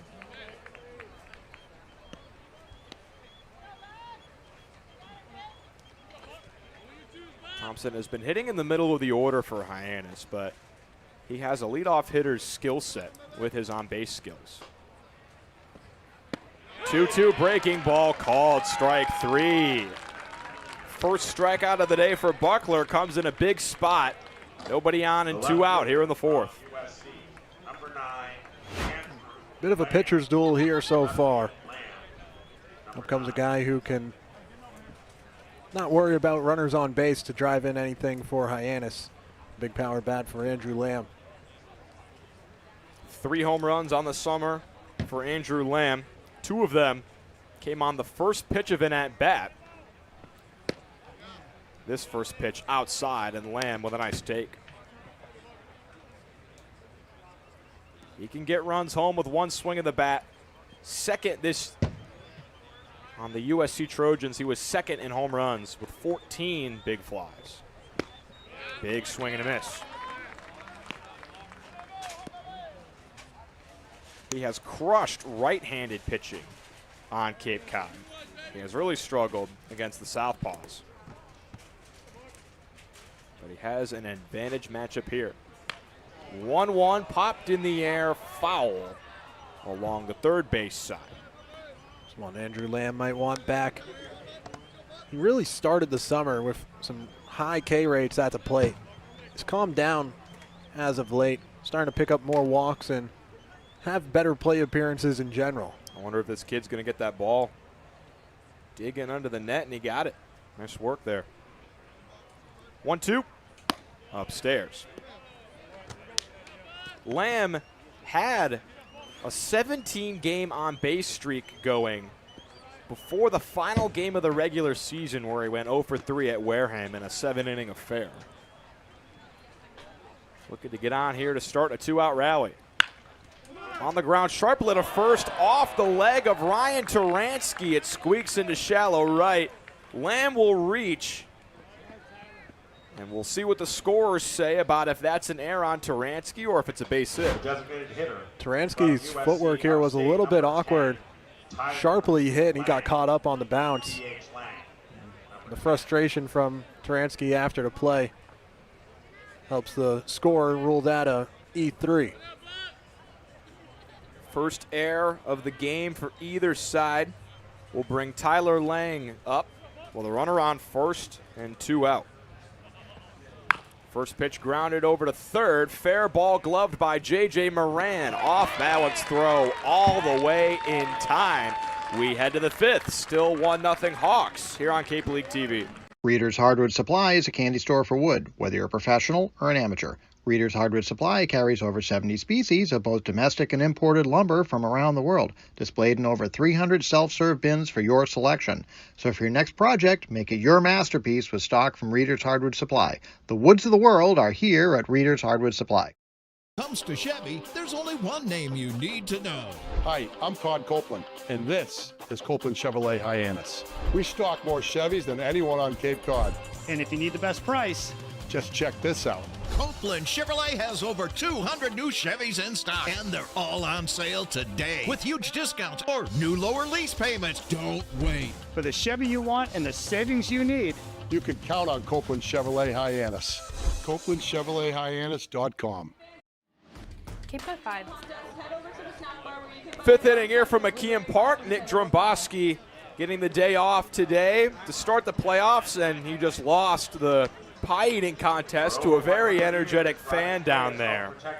Always a fun tradition here at McKeon Park.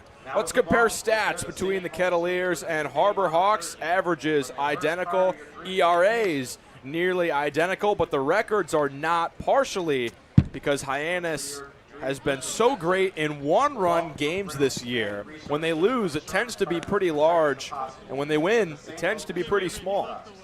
Get all the bad innings out of the way and some of those 18 losses, and really they are a tremendous team in close games. It's a 1-0 lead right now for the Harbor Hawks, who with this pitching staff has made leads that are 1-runs feel like plenty for the opposing offense. It's hard to come back against these Hawks this season. Well, Hyannis won the season series against Barnstable. They won the Battle of Barnstable against the Cotuit Kettleers. They won the season series 3-2. One of Cotuit's wins was a 15-8 domination, but all the Harbor Hawks wins were very close. They had a 3-2 win, a 5-3 win, and a 5-2 win.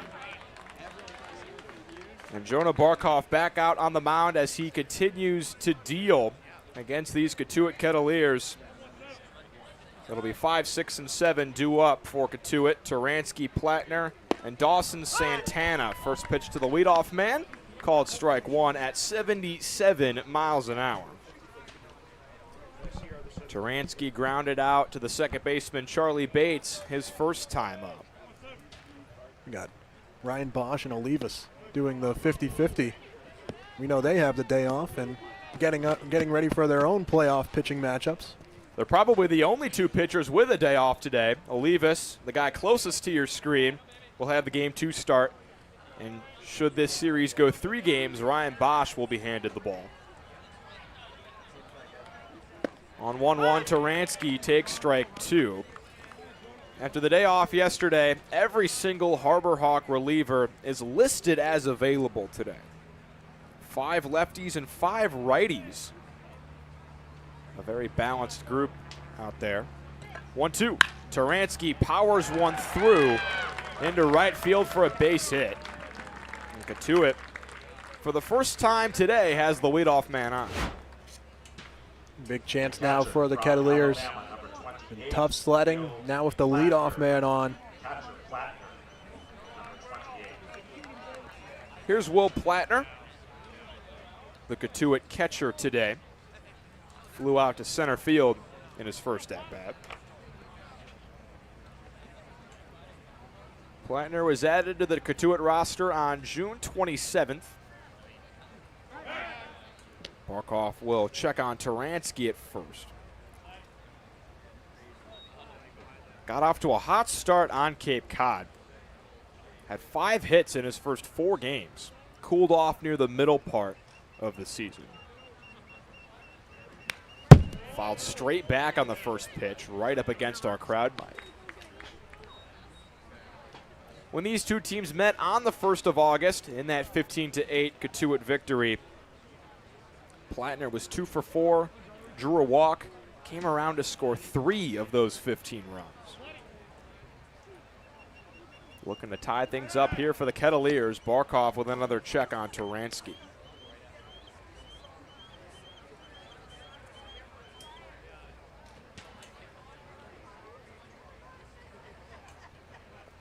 Still 0-1 on the Cotuit catcher, who's out in front on the changeup. The one thing Barkov does well is he has 3 pitch speeds. Fastball sits in the low 90s, changeup sits in the low 80s, and then that curveball's in the mid 70s. If you have 3 distinct velocities, you're a tough pitcher, and Taransky just barely gets back that time. 2 for 4 on stolen bases, Taransky. Barkov has a tough left-handed pickoff move, and he almost got Taransky there. On 0-2. Plattner stays alive. Jonah Barkov, the native of Lake Oswego, Oregon, playing his collegiate ball in-state for the Oregon Ducks out of the Big Ten. Plattner at the plate in the SEC with Alabama. Another check on Taransky, and he keeps just barely getting back there. Back standing.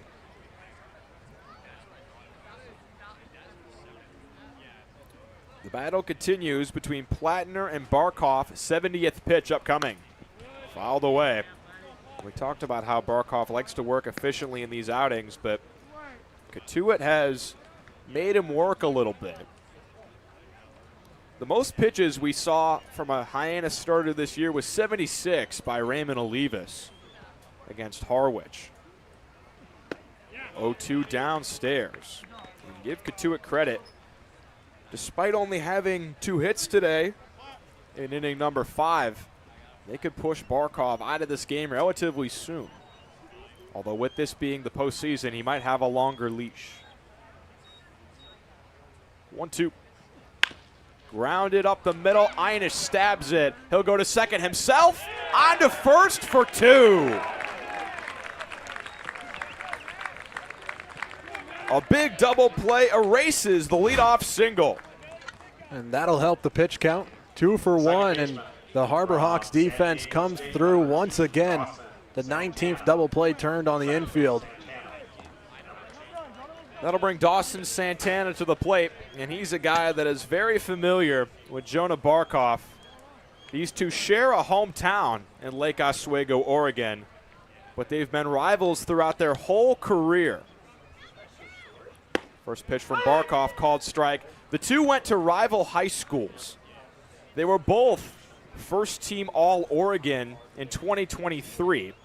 And they go to rival colleges as well. Santana at Oregon State, Barkov with the Oregon Ducks. 0-1 fouled away.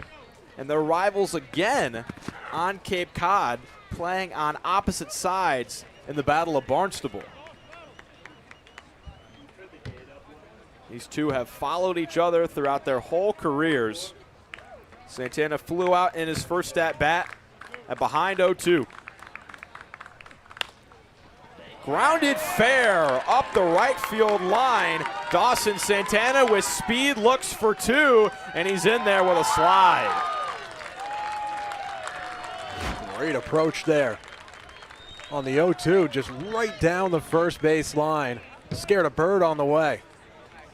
The left fielder from Gardner Webb, number 25. So after the double play, Santana puts another runner in scoring position. Second double of the day for Cotuit, but both of the doubles, one by Sam Christensen, one by Dawson Santana, have come with nobody on and 2 out. Birdie Briggs with a quick meeting, giving Jonah Barkov some words of encouragement as Drew Repepe steps into the box. Still looking for his first hit on Cape Cod. He played in just 3 regular season games for Cotuit, where he went 0 for 8, but no time like the present. Waves at the changeup for strike 1. Repepe plays in the Big South with the Gardner Webb running Bulldogs. In his sophomore campaign, he hit .284. Grounded to the left side, Taylor Kirk with momentum, throws to first in time. 5 shutout innings for Jonah Barkov to start game 1. Hawks still out in front. Reader's Hardwood Supply is a candy store for wood, whether you're a professional or an amateur. Reader's Hardwood Supply carries over 70 species of both domestic and imported lumber from around the world, displayed in over 300 self-serve bins for your selection. So for your next project, make it your masterpiece with stock from Reader's Hardwood Supply. The woods of the world are here at Reader's Hardwood Supply. When it comes to Chevy, there's only one name you need to know. Hi, I'm Todd Copeland, and this is Copeland Chevrolet Hyannis. We stock more Chevys than anyone on Cape Cod. And if you need the best price, just check this out. Copeland Chevrolet has over 200 new Chevys in stock, and they're all on sale today with huge discounts or new lower lease payments. Don't wait. for the Chevy you want and the savings you need, you can count on Copeland Chevrolet Hyannis. CopelandChevroletHyannis.com. Hey Harbor Hawks fans, did you know the Nat Cape Cod is the official Light Up the Park sponsor of the Hyannis Harbor Hawks all season long? Thanks to the NAC, the lights at McKeon Park stay bright all summer. With 2 convenient locations in Orleans and Hyannis, the NAC is the perfect spot for a burger, taco, milkshake, and much more. Visit thenatcapecod.com to learn more or order online.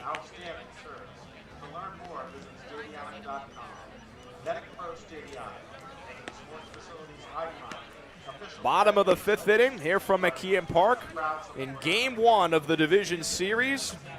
Hyannis controlling the slimmest of margins, up 1-0 in the Battle of Barnstable postseason edition.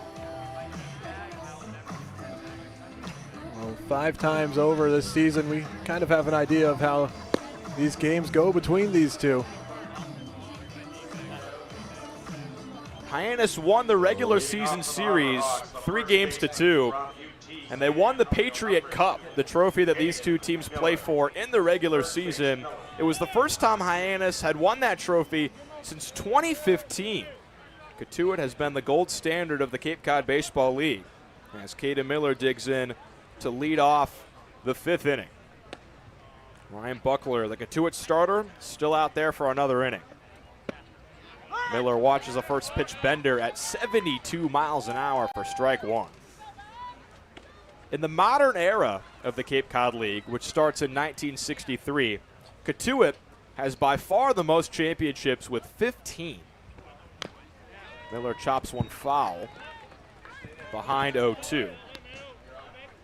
Hyannis with the least amount of championships, tied with Brewster. Those two teams have just 3. Cotuit, however, this year barely snuck into the playoffs by the skin of their teeth on the final day. 0-2 Miller takes high. They needed help from these Harbor Hawks. Hyannis took down the Wareham Gatemen in the final game of the regular season, which caused Cotuit to jump into this 4 seed. 1-2 Miller stays alive with a foul ball off his leg.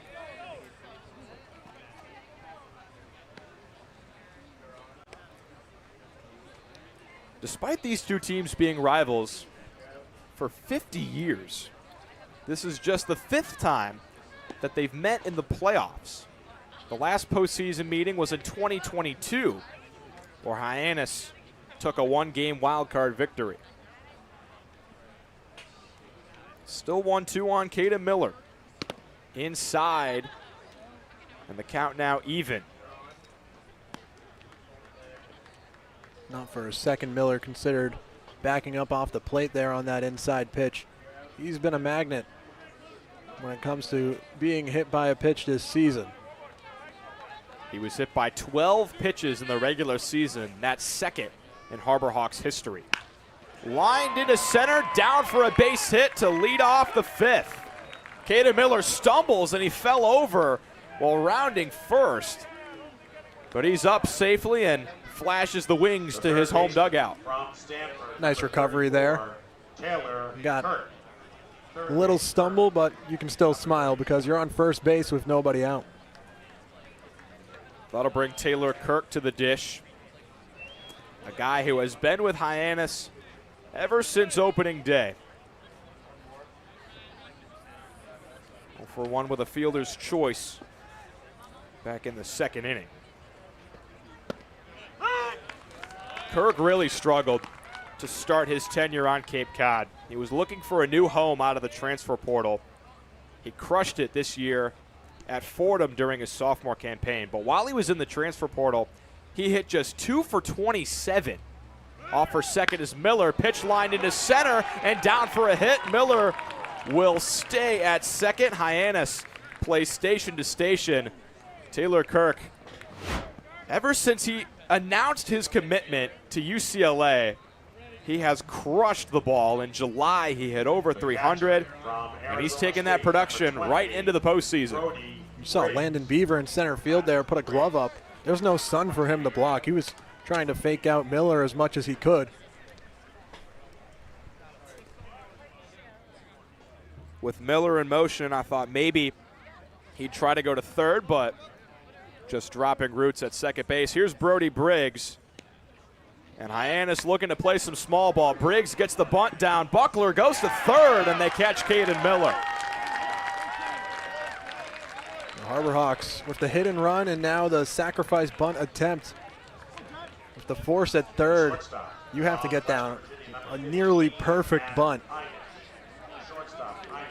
We know how much Hyannis has loved to go to the small ball throughout the back half of this season, but Cotuit saw that one coming, and Hyannis will hit with runners on first and second and one gone here in the home half of the 5th. First pitch lined into right for a base hit. Taylor Kirk will get the windmill home, and the ball is missed by Sam Christensen in right. Brody Briggs off to the races. He'll score from first base, and Hyannis up to third.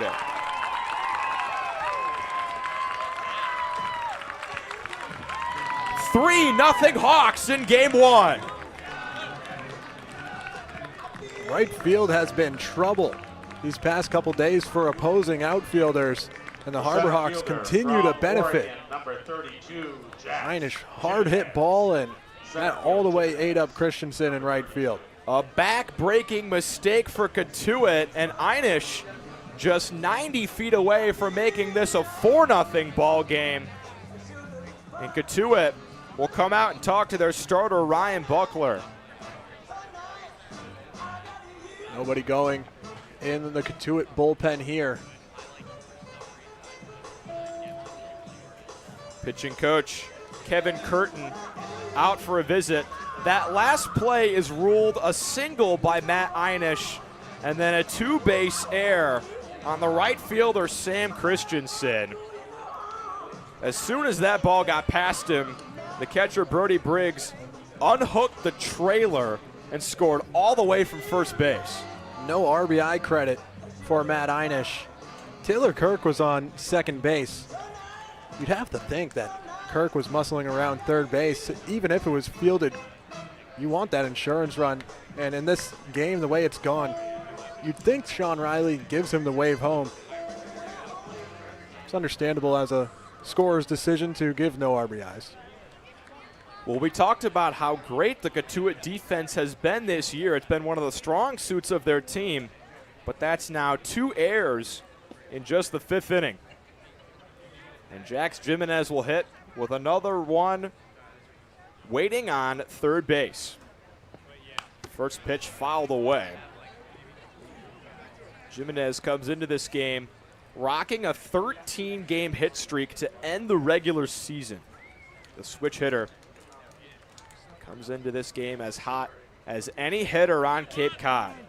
Infield all the way in for Cotuit, trying to prevent another run, and we have a couple of seagulls swarming throughout the infield.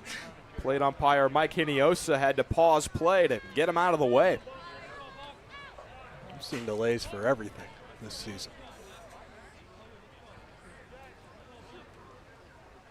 A 1 to Jimenez. Up and away.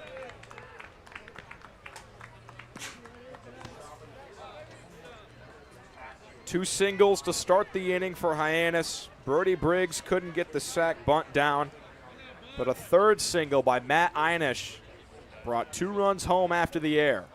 Jimenez on the ground to second. Dawson Santana with a nice stop keeps Hyannis at third base. Hard hit on the ground. Unfortunately, Santana was right there, but the Hawks are seeing it well. 3 singles in the inning, and Jimenez adds on with a solid grounder. Still the second out of the inning. It'll be up to Charlie Bates to score Hyannis from third. He'll need a base hit with 2 out. Bates 0 for 2 today with 2 deep flyouts to right field. First pitch bounces by Ryan Buckler, but Will Plattner behind the plate smothers it and keeps Hyannis at third.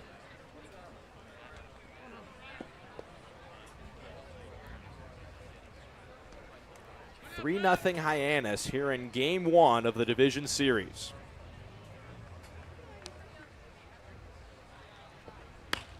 Bates opposite field looper, and it drops in front of Drew Rapepi. 4th single of the inning for Hyannis brings another run across. It's 4-0 Hawks. Those are the hits that the Harbor Hawks weren't getting at the start of the season. Dropped in, not hit well, but does the same job for an RBI single. The inning stays alive for Clay Thompson. Charlie Bates did not put a good bat on that ball. Between his 3 at-bats, that was the weakest contact of the 3, but it fell in the perfect spot. Pickoff over to first, and Bates is just back with a head-first slide. The bullpen just getting going for Cotuit now. A righty has begun to take some throws. Another pickoff, Bates back again. He loses his sunglasses. First baseman Ryan Taransky will help him out with that. In their bullpen for this series, Cotuit only has 2 lefties available. Luke Smyers and Landon Dahl. There'll be a lot of righties out of the pen for the Kettleers. First pitch breaking ball to Thompson, called a strike.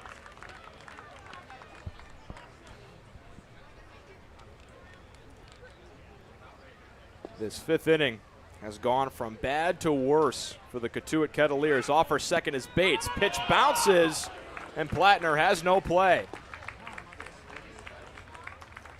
Second stolen base of the game for Hyannis. Moves another runner into scoring position.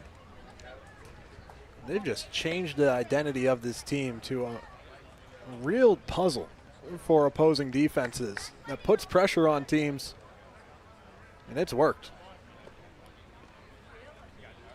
Thompson hit by a pitch in the second, struck out in the fourth.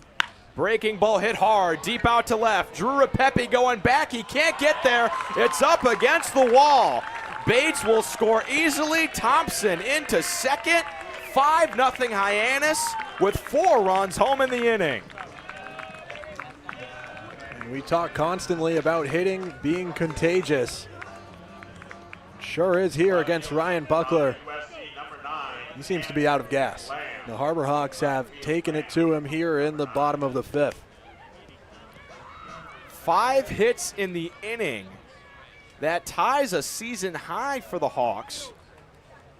They had 5 hits in the 8th inning against Orleans on the 17th of July.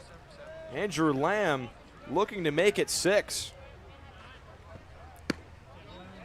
First pitch just misses from Ryan Buckler.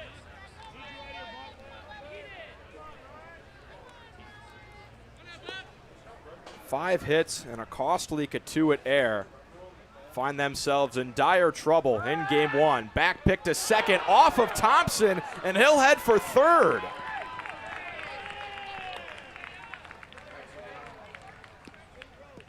That's now 3 errors in the game for Cotuit. Not sure exactly where it caught Thompson. Needs a second to walk it off around the third base bag. Right near his bicep. It's the second time he's been hit today.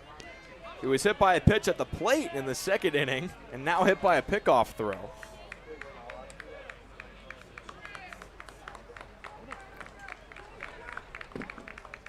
Five 0 Hawks, and it's still Ryan Buckler on the mound for the Cotuit Kettleers. Lamb over to second.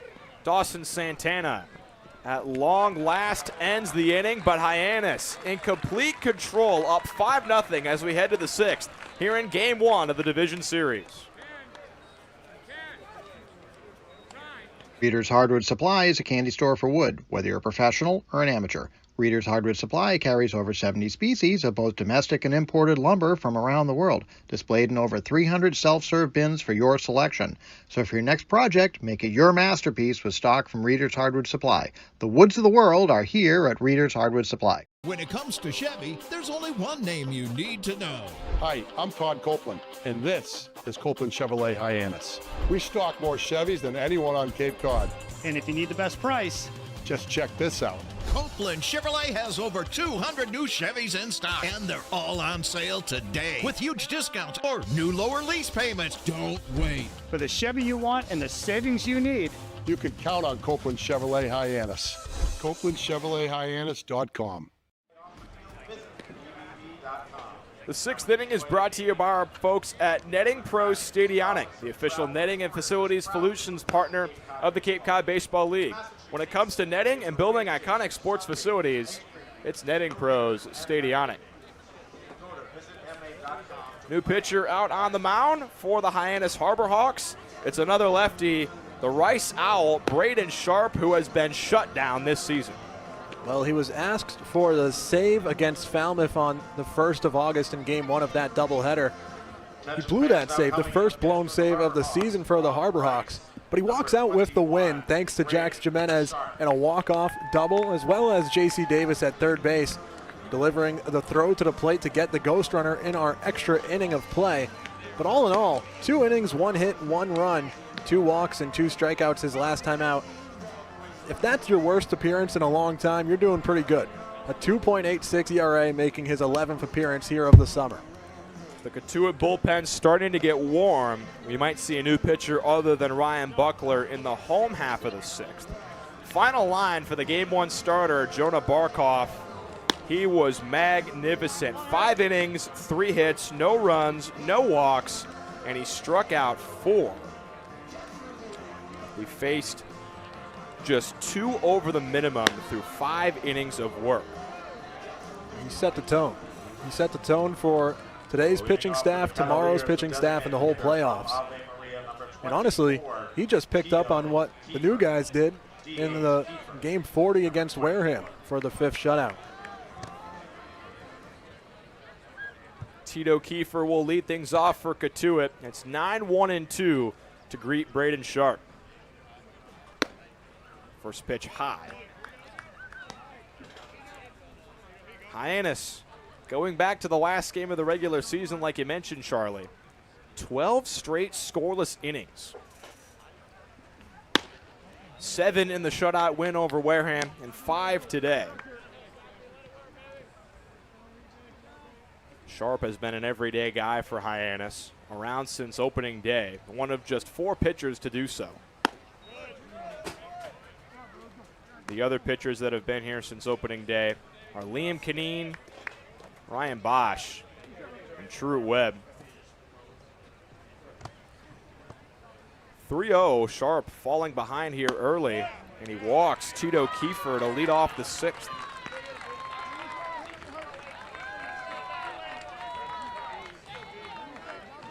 Not an ideal start walking the 9-hitter as the top of the order coming up for Cotuit.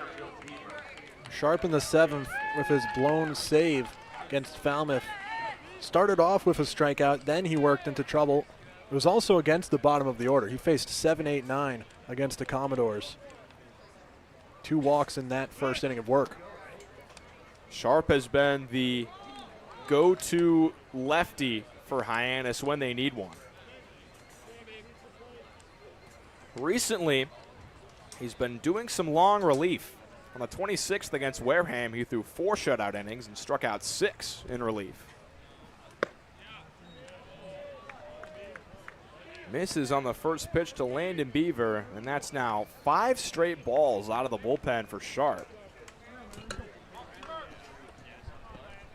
He does have quite the cushion to work with. 5-0 Hawks after a big 5th inning. Now he gets a strike over. You mentioned the scoreless streak from the pitching staff. It was also a walkless streak up until this inning. 2 days ago against Wareham, 7 innings, no walks, 13 strikeouts. 1-1. Check swing, but a ball, and Beaver ahead 2-1. The pitchers that were used in that last regular season game, all new guys. Coming over from the NECBL, Hyannis added 5 arms, and 4 of them threw in that game. On 2-1, Beaver takes just outside, and it's 3-1 to the Cotuit leadoff man. But Hyannis has 10 relievers available. 5 are lefties, 5 are righties, so they can go to any matchup they want in this postseason. Sharp's 3-1. Inside to Beaver. And Sharp struggling to find the zone here. 9 pitches, only 1 strike, and pitching coach Austin Wallace is out of the dugout to talk to Braden Sharp. Quick trip for Wallace, not much time to waste in the postseason. Sharp has had multiple walks in his first 4 appearances on the Cape, and then took a break for 2 appearances before getting back into a little bit of walk trouble. Hyannis wanted another inning out of Jonah Barkov, but throughout his 5 shutout frames, Cotuit really made him work. He was up near 80 pitches. And so they give way to Sharp, but he is really struggling right now in the 6th. And the middle of the Cotuit order coming up, it's the 2-hitter Aiden Aguayo to hit. And Sharp needs to find a pitch. Like you mentioned, Charlie, no time to waste in the postseason. Every game must win, especially game 1 of a 3-game set. Aguayo takes a first pitch strike. Sharp went to the changeup that time at 83, and it clipped the corner.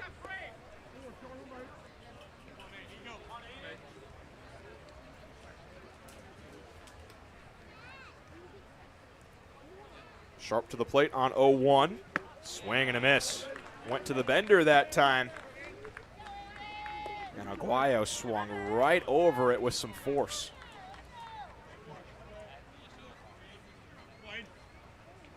Oh, 2, Sharp looking for the K and his first out. Downstairs, but the catcher Brody Briggs nods in approval. He liked that location.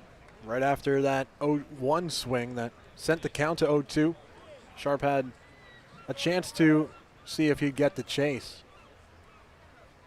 Again on 1-2. Lined in the air, deep to right. Back goes Clay Thompson near the wall. He makes the catch. Tito Kiefer will tag and head for third, but Sharp has the first out of his relief appearance. Solid contact, and Aguayo does a job for the Cotuit Kettleers. He has the chance to work out of it with a 5-run cushion. Sharp does occasionally struggle with the walk. Multiple walks in 3 of his last 4 appearances in the regular season. In 22 innings of relief, he walked 13, struck out 27. He has some big swing and miss stuff. Big cut and a miss from Sam Christensen, who made a crucial error out in right field. Part of that 4-run 5th inning for the Harbor Hawks. And he was looking to get 3 runs back with 1 swing. He almost lost his helmet. And another big cut there, behind 0-2. Well, he had the first hit for the Kettleers in the 4th inning. A solid double to the opposite field. Sharp looking for the K in front of a packed house here at McKeon Park for Game 1 of the postseason. And he has it. Christensen with another big wave, and Sharp back-to-back outs after back-to-back walks. That's more like it from Braden Sharp. More what we're used to. Great sequencing there and that at-bat. Pick up the strikeout. Into the box, J.J. Moran for a big spot. 2 on and 2 out here in the top of the 6th. Cotuit looking to crawl back from behind 5 runs.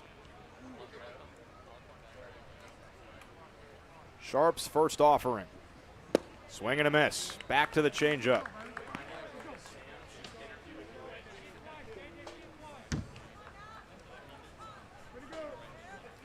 Moran 0 for 2 today. A strikeout in the 2nd and a flyout in the 4th.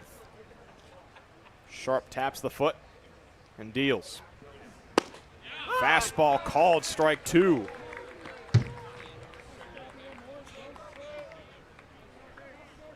The redshirt sophomore out of Rice is back in a groove. 1 strike away from a scoreless 6th. The pressure mounts. 0-2 on its way. Lined foul along the third base side. Bruce Littleton collects the foul ball in the bullpen. Everyone took a big exhale after that landed. Deep breath here in the booth for sure.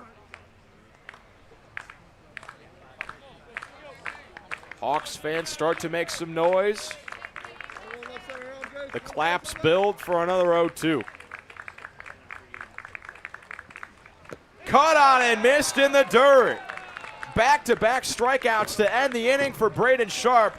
Brody Briggs completes the K with the throw down to first. No damage after 2 walks to start the frame. Before we head to the bottom half, our very own sideline reporter Sam Garini is with bench coach Rich Cogliano. Thanks, guys. I'm here with bench coach Rich Cogliano. Coach, this is your 3rd playoffs with the Harbor Hawks. You've seen the team now clinch 2 divisional titles. What do you think makes this organization so special? Well, it's me and the other coaches and the job that Nick Johnson does, picking players with Mitch. We've had some really good players come through, and they manage the situation very well. And what do you think is going to take, what do you think it's going to make the team very successful to make a deep playoff run this season? Well, I think we're kind of gelling at the right time. We've had a very good couple weeks, and hopefully it continues, but now's the time of year to do that. Well, thank you so much, and good luck to you guys tonight. Back to you guys. Thank you. How do you feel about Jerry? The bottom of the 6th inning is brought to you by our folks at Eastern Propane and Oil. If you're active duty, military, a veteran, police, fire, or EMT personnel, you are eligible for a discount. The day is done for the Cotuit starter, Ryan Buckler, and he'll give way to the right-handed reliever, number 5, Luke Rajo. A new addition to Cotuit. He's played in just one game where he threw 3 innings and didn't give up any runs. It's that time of the year where teams have, especially in the bullpen, added arms who turn from not even on the Cape to the most important part of your team. And Rajo, in his short sample size, looked pretty good. 3 innings of hitless baseball in 29 pitches, coming from the Hamptons League.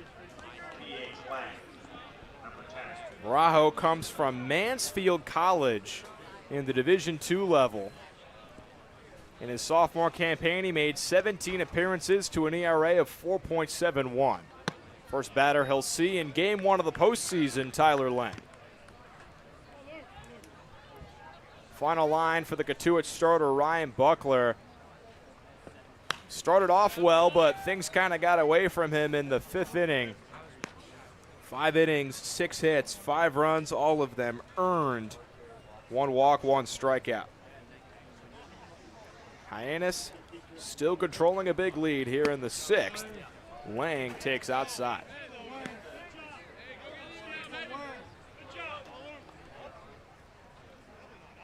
Professional take there from Tyler Lang.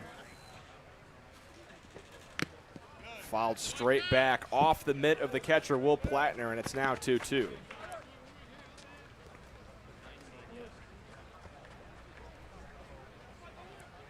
To start his summer, Rajo was pretty solid.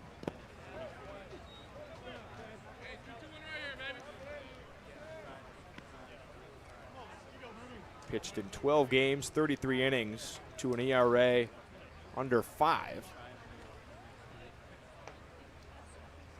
In the Hamptons League. Full count pitch, fouled away by Lang.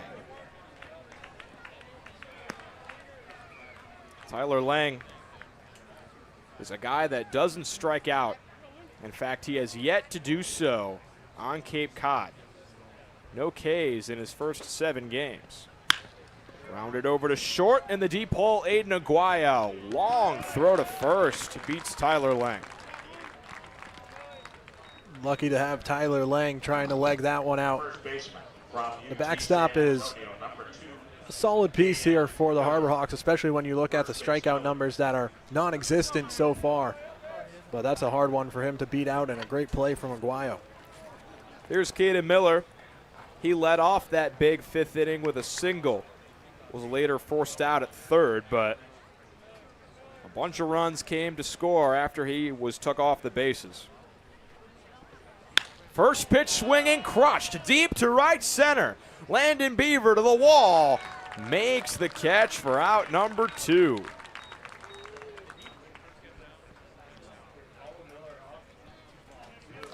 That one was crushed on a line from Caden Miller, but just not enough height.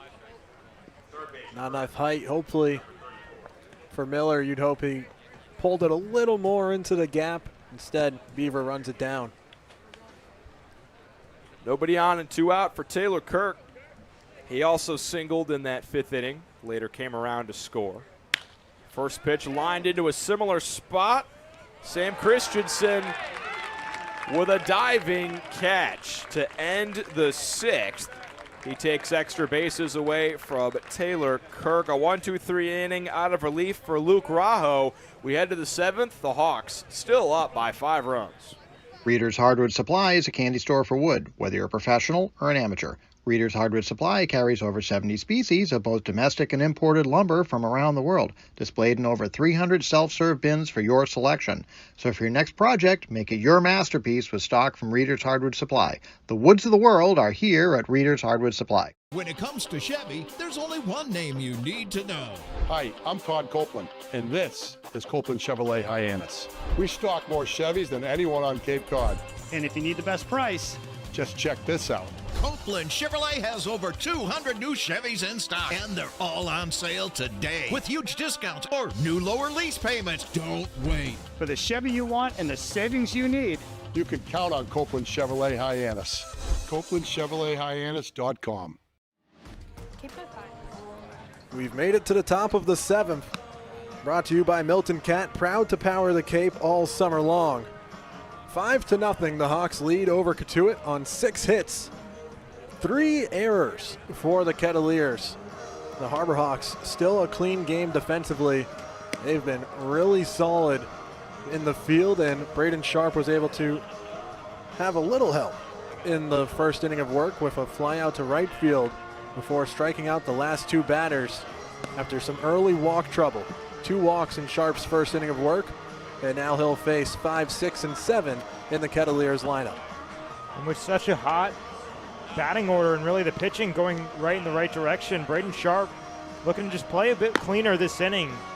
After the tough walks to start the last half, he was able to wipe up the mess, but you got to figure that can't continue too much. A Cotuit team that is hot in the month of August, but has struggled a bit as of late. Ryan Taransky, 1 for 2 with a single. He'll lead off the top of the 7th, time running out for the Kettleers.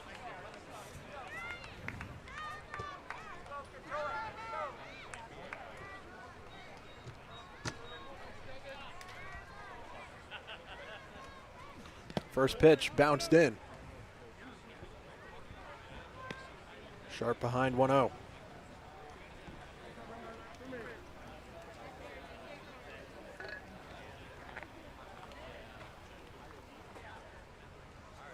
The 1-0 from Sharp.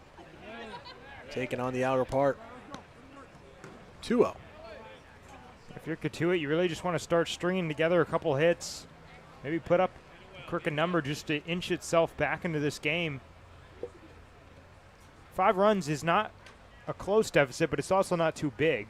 It's not one swing of the bat away, which is usually a bit of a benchmark. Slam range.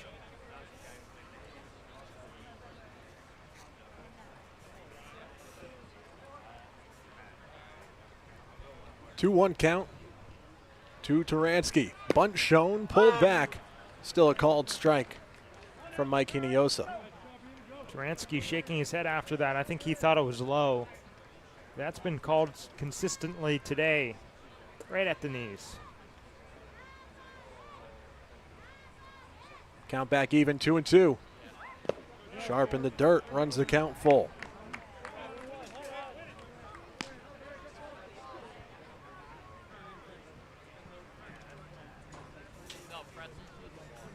Three-two count to the leadoff man.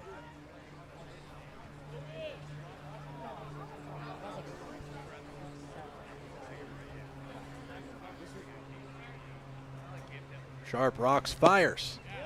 Full count pitch misses inside, and it's another leadoff walk for Cotuit.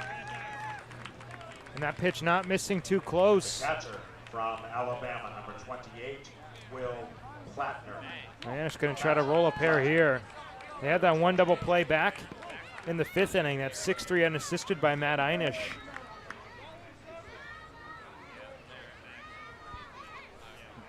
Big double play in the most trouble that Jonah Barkoff found himself in after a leadoff single. First pitch missing to Will Plattner.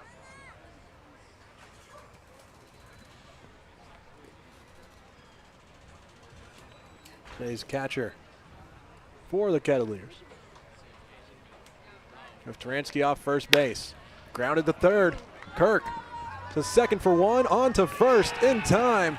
Plattner can't beat it down the first base line, and the Harbor Hawks turn the 5-4-3 double play. The second baseman from San Diego State. Just what the doctor ordered.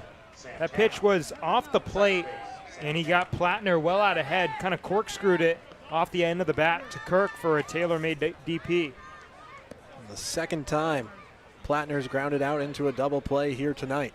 Brings up Dawson Santana up with nobody on and 2 out. Nice double with 2 away in the top of the 5th, right down the first baseline. Just barely gets out of the way of the first pitch from Sharp.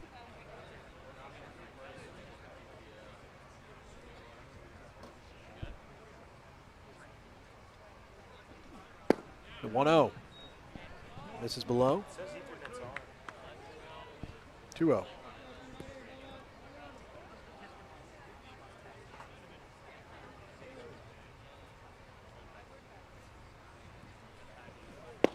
Pitch in for a strike. Sharp needing to work back in this count.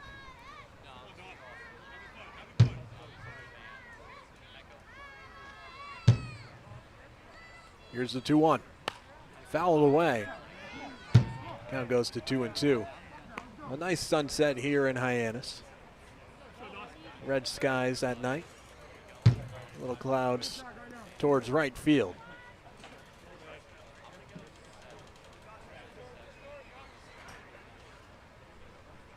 The 2-2.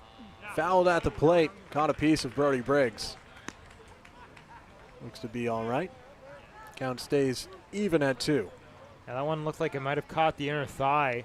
Briggs was trying to hold Hinojosa back from going out to Sharp, saying that he was fine. This guy's such a gamer.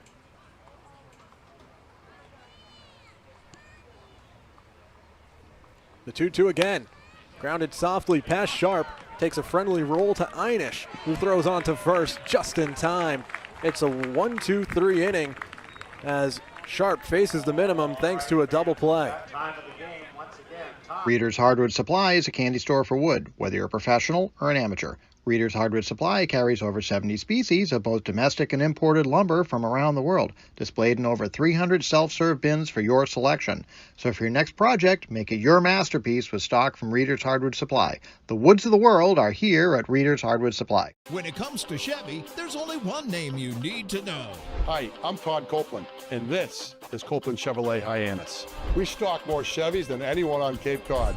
And if you need the best price, just check this out. Copeland Chevrolet has over 200 new Chevys in stock, and they're all on sale today with huge discounts or new lower lease payments. Don't wait. For the Chevy you want and the savings you need, you can count on Copeland Chevrolet Hyannis. CopelandChevroletHyannis.com. Cape Cod 5 is proud to be the official banking partner of the Cape Cod Baseball League. Cape Cod 5 offers a broad range of financial products and services tailored for every stage in your financial journey. Reach out to us. We're here to help. Stretch time here at McKeon Park as we welcome you back into Cape League TV. Let's take a look at the scores across the Cape, presented by the Massachusetts Office of Travel and Tourism. Chatham takes down Yarmouth Dennis 9-5. That'd be quite the upset, Max. Yes, it was indeed. YD has been the top of the Eastern Division for really the entire season, and Chatham going over to Red Wilson Field, getting it done. Now the Red Sox will need to force that series to 3 to keep their season alive as the top seed in the East. Harwich wins 4-0 over Brewster. Another road team taking the win, but Bourne leading 5-1 over Falmouth over at Doran Park in the 6th inning. Of course, over here at McKeon Park, a 5-0 lead for the Harbor Hawks, as Brody Briggs leads off here in the bottom of the 7th. He's 0 for 2.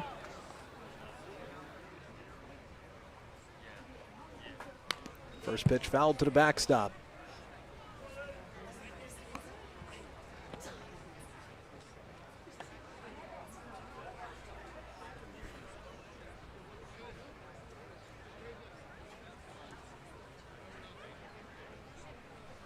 The 0-1 sent out into the gap, will drop in front for a single.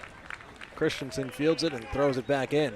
Brody Briggs happy to be in the hit column for just the 2nd time this season. the shortstop. It's not about how hard you hit it. This one off the end of the bat, but Briggs just dumps it into right field. And the good thing about that is now you got a runner on first for the top of the order, Matt Hyannis, who's already had a good game. Hyannis has put the ball in play. Credited with a single and advanced on an error, which found him on third base after it was misplayed out in right field by Sam Christensen. Also picked up a singular RBI on that knock. That was later changed after the initial ruling. I'm in favor of that. 1-1 count.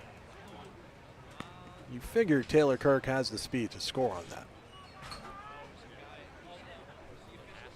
These birds have been flying low. Just flew right across. Right in front of our camera. The 1-1 swung on and missed. 1-2. It's just circling out in the outfield, taking laps.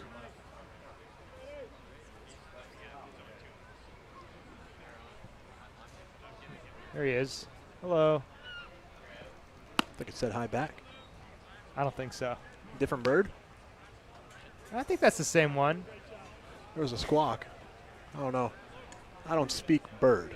You know what was that? What's not even the craziest thing that's happened this season after this pitch? Sure. The 2-2. Popped up. Over to left field and making his way towards the foul line. Repepe has it for the first out.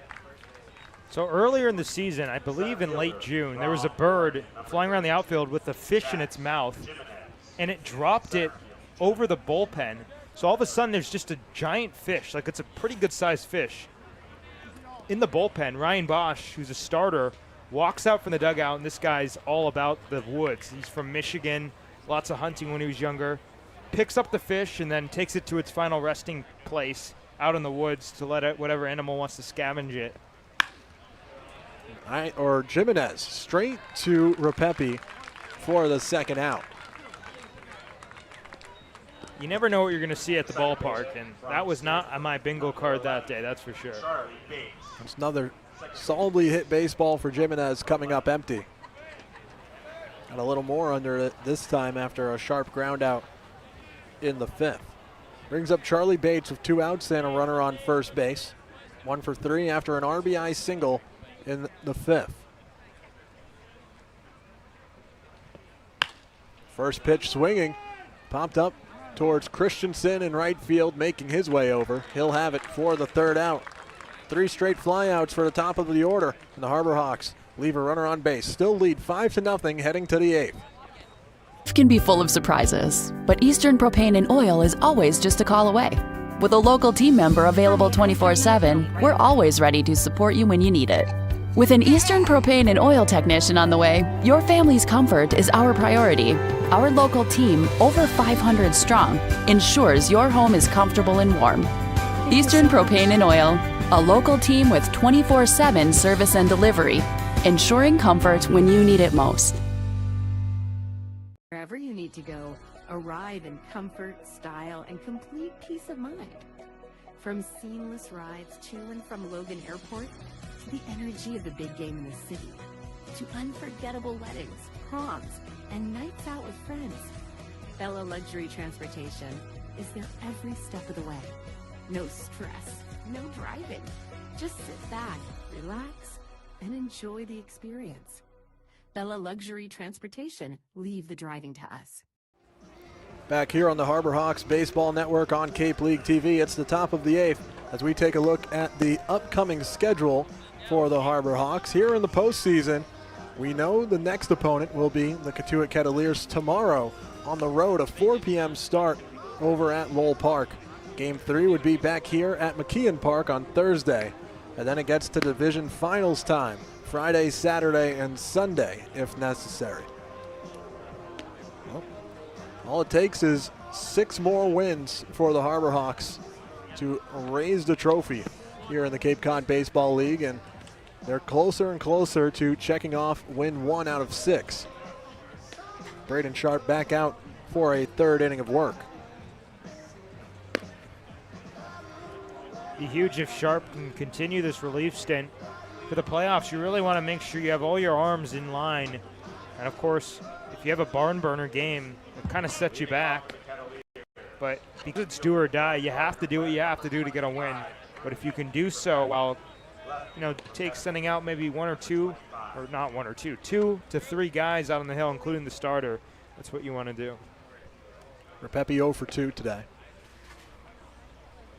The Harbor Hawks have done a much better job turning the lineup over. First pitch appeal to first base, and Brendan Murphy says it's a full swing.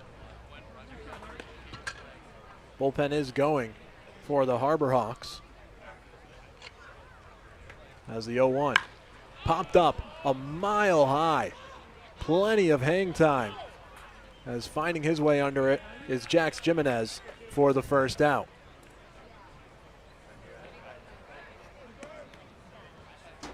Bullpen getting going with Bruce Littleton getting loose.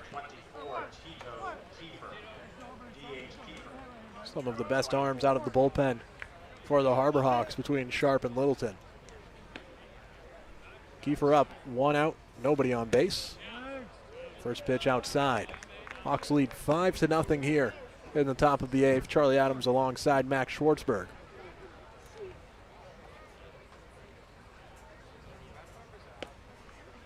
.1-0 from Sharp is in there for a called strike.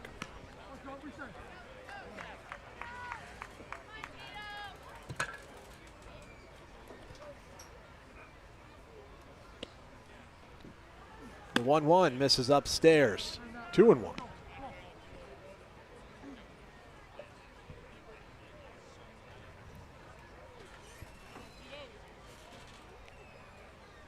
Sharp behind here to the number 9 man and falls behind further. 3-1. Seems like some of these just a little bit of nibbling. It's the number 9 man with a 5-run lead. You probably want to just throw a get me over fastball, and if he hits it, he hits it. Hitters count. And Kiefer takes for ball 4. Second straight walk. Wolf at bats coming against Braden Sharp.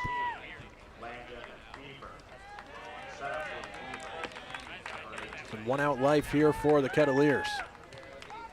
4th walk issued from Braden Sharp. Season high here. Hasn't bit him yet. Another mound visit from Brody Briggs. As the lineup flips over for Landon Beaver. He's been held hitless tonight. Far from the case his last time here at McKeon Park with 3 extra base hits. As out comes Mitch Carricker from the third base dugout.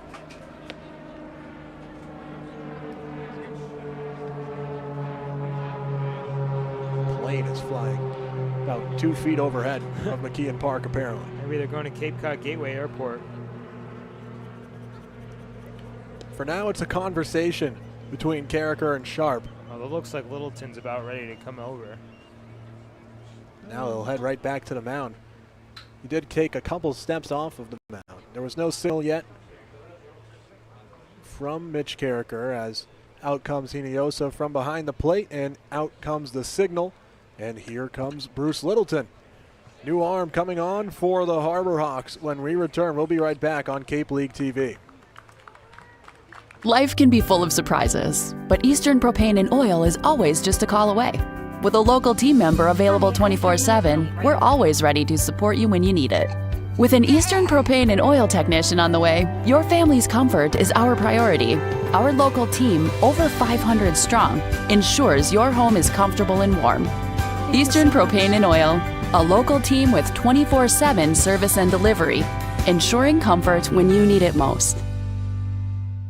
Wherever you need to go, arrive in comfort, style, and complete peace of mind. From seamless rides to and from Logan Airport, to the energy of the big game in the city, to unforgettable weddings, proms, and nights out with friends, Bella Luxury Transportation is there every step of the way. No stress, no driving. Just sit back, relax, and enjoy the experience. Bella Luxury Transportation, leave the driving to us. Bruce Littleton out from the bullpen onto the mound, getting ready to face the top of the Kettleers order. A 1.84 ERA for Bruce Littleton in 14 2/3 innings, making his 8th appearance, the sophomore out of Southern Miss. Last pitched in Game 1 on August 1st. 3 innings with 1 hit, no runs, 2 walks, and 2 strikeouts. We've talked about the lefties available for the Harbor Hawks. 5 lefties and 5 righties in the Hawks bullpen. 2 of their best coming out here, and Littleton gets a chance to face the Kettleers' best. 3 of the next 5 batters due up, lefties for Cotuit, and that starts with Landon Beaver. A big test here with 1 out and a runner on base. Clearly some strategicness coming in for the Harbor Hawks and Littleton, who's been arguably the best reliever out of this bullpen, a 1.84 ERA alongside a 3-0 record. I mean, I got to say, Hyannis has so many assets, but I think the bullpen is one of the most underrated things it does have when you think about what the starting rotation has done alongside the offense. It's starting to really feel like a complete team for the Harbor Hawks across the board, and it definitely did not feel that way at the start of the season. Pretty much the inverse of last year for Hyannis. That day one Harbor Hawks team was filthy good. Very much so complete, but then guys leaving to Team USA, innings limits. And at the end of the summer, the team that entered the playoff series against the Braves was not the team that was really so dominant early on. It was a different approach from Nick Johnson, as our own Ethan Wax caught up with him pregame. First pitch, a breaking ball dropped in for a strike to Landon Beaver. Yeah, instead of going after some of the Cape League's most highly touted names, i.e. a lot of SEC guys, not a single SEC guy on the initial roster. 0-1. Considering going around, Beaver holds up on the ball in the dirt. Good stop from Brody Briggs. So those guys don't tend to stick around for a full summer. I think Whitey's a good example of that. Lost a lot of players as of late for the Red Sox, and they just lost to Chatham. 1-1 count here for Littleton. Pitch back to the breaking ball once again. Missing below the zone, 2-1. Haven't seen the heater just yet.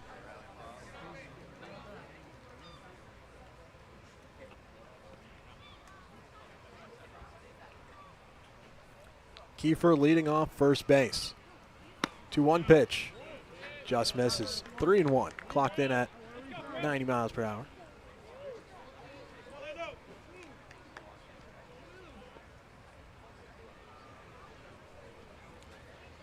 Three-one count to the first batter out of the bullpen for Littleton. He offered, and the appeal says a full swing to run the count full.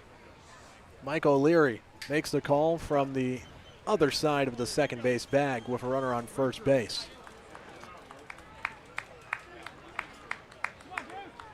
You have to work with what you got in a 3-man umpiring crew. Does the championship series have more? I do believe so. They had 4 for the All-Star game, so you'd expect a similar amount of attention brought to the championship series. Pitch foul to the backstop. Count stays full, 3-2. The MLB playoffs has 6, correct? One umpire manning each of the first and third base lines, 1 for every base, and then 1 behind the plate, of course. You can't miss that one. And although some might argue that they'd rather not have the one behind the plate. As the full count pitch misses. And Brody Briggs with a look back at Hinojosa, who, as we've said, is very vocal. Said was outside. For ball 4. From UCLA, number 10, Aiden. Yeah, Briggs really wanted that one. This guy's got a great feel for the zone. You got to be careful if you're the Harbor Hawks here. Cotuit could start chipping away. Aiden Aguayo 0 for 3. So Brody Briggs signaling behind the plate, just you and me. First pitch misses, 1-0. Another pitcher struggling to settle in out of the bullpen.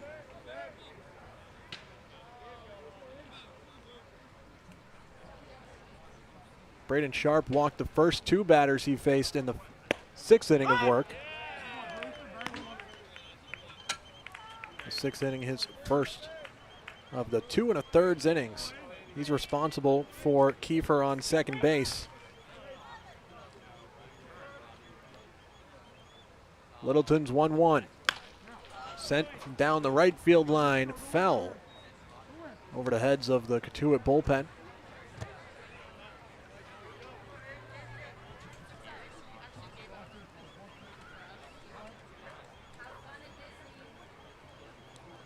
Littleton now ahead, 1-2.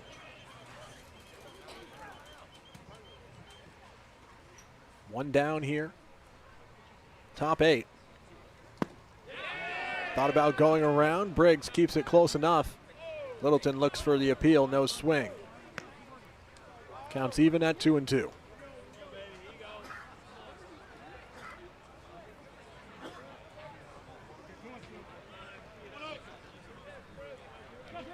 Two-two count here, a 5-0 lead for Hyannis.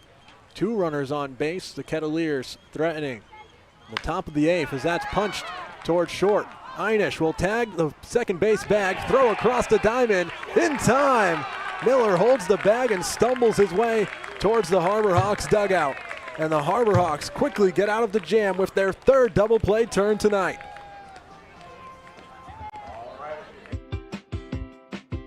Heading to Nantucket this summer? Skip the traffic and take to the skies with Cape Air. With convenient flights from Norwood to Nantucket, you can start your vacation sooner without the hassle of traffic. That way you spend more time relaxing and less time getting there. Experience the Cape Air difference and book your next flight today at capeair.com. Let Cape Air be your wings in the Northeast. At Cape Cod Healthcare, we're committed to excellence and compassion in everything we do, like helping people maintain their active lifestyles. Our innovative orthopedic program combines advanced techniques and leading-edge technology with highly specialized teams, including our nationally recognized Center of Excellence for Joint Replacement. Our focus is getting you back to doing the things you love, in the place you love. The Center of Excellence and the quality of care that we can deliver makes all the difference to the patients. They understand that they can get the best care right here on Cape Cod. Hey Harbor Hawks fans, don't let bridge traffic throw you a curveball. Cape Cod Gateway Airport is your ticket to hassle-free travel. Located right here in Hyannis, we connect you to Boston, the islands, and beyond with daily flights and easy parking. Spend less time driving and more time at the ballpark. Learn more and plan your next getaway at flyhya.com. Cape Cod Gateway Airport, supporting our community, one flight at a time. Bottom of the 8th after the Harbor Hawks spin a pair for the 3rd time tonight. Still leading 5-0 as Clay Thompson, Andrew Lamb, and Tyler Lang do up. It's 4, 5, and 6 in the Harbor Hawks batting order. That Harbor Hawks defense. 3 double plays, 2 of them unassisted by Matt Einish at the second base bag. He's been well positioned here tonight. First pitch upstairs off the glove of Plattner and over to the backstop. Rejo back out for his 3rd inning of work. Double plays, a bit of a taste of its own medicine for Cotuit. They turned the most twin killings in the regular season. 2-0 count.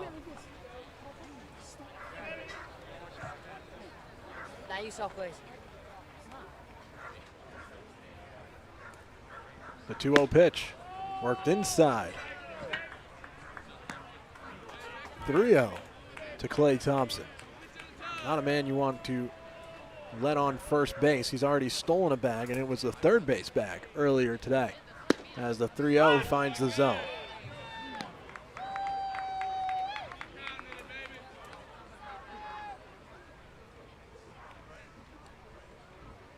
(3-1) hitters count for Clay Thompson. Popped up out of play to run the count full.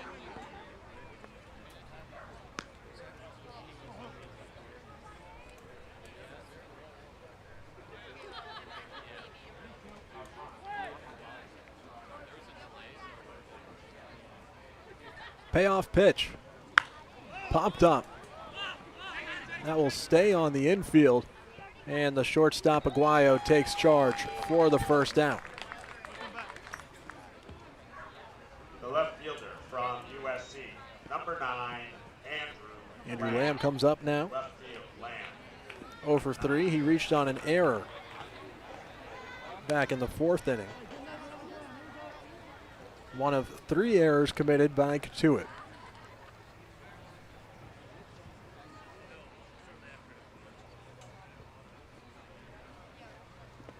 First pitch in the dirt to him. Cotuit was middle of the pack in terms of errors during the regular season.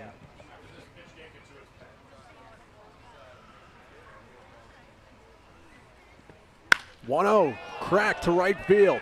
That'll get down, and Andrew Lamb's thinking too. Fielded by Christensen in the corner as Lamb eases his way into the second base with a stand-up double. Whenever this guy makes contact, it is loud and it is hard. That ball was scolded off the bat. Just tucked it fair. As Hyannis tries to bid for some insurance, it looks like they're going to send out Nick Dromboski to run for Lamb. Dromboski coming on here and will likely remain in the game at left field.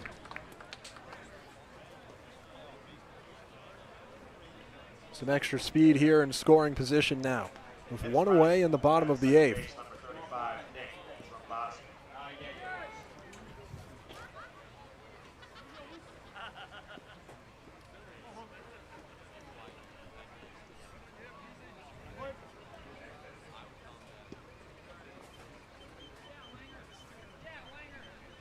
Now Tyler Lang, chance to add on for the Harbor Hawks, takes ball 1 way upstairs.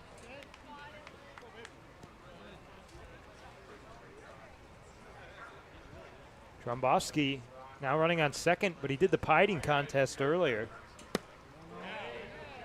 Pitch downstairs. Peel, no swing. So all the carbs from the blueberry pie fueling this pinch running trip. I believe Henry Zener did the pie-eating contest on his day off when he was the only man available off the bench and eventually came in as a pinch hitter in a big spot. 3-0. That was one of the more, let's just say, disappointing pie-eating contests on both sides. Not a lot of pie was actually eaten that day. The 3-0 taking all the way for the first strike.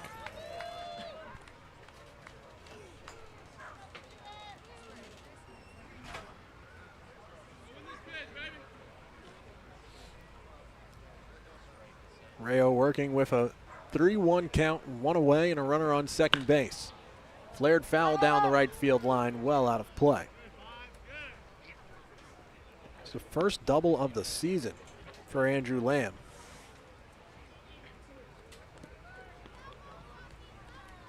Not too surprising. A lot of the times he'll just send it over the fence instead of having to hustle his way to second base.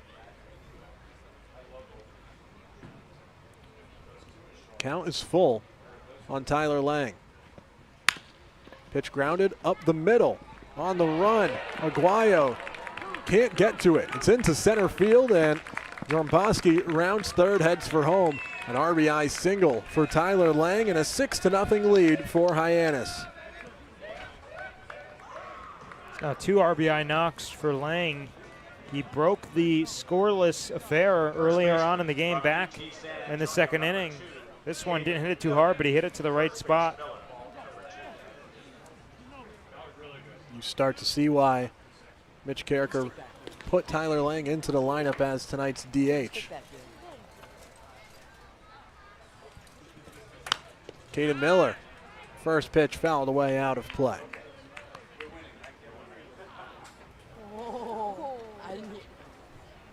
Caden Miller 1 for 3 with a single and 2 flyouts.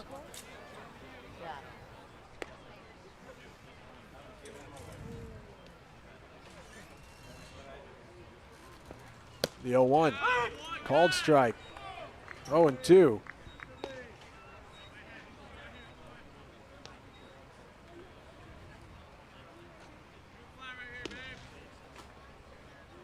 Lang leading off first base.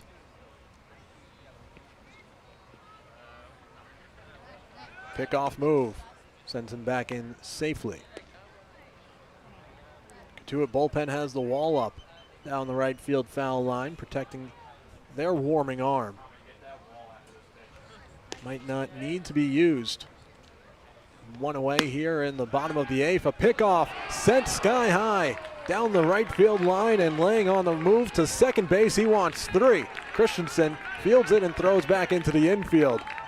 And that's 2 bases thanks to Will Plattner's errant throw.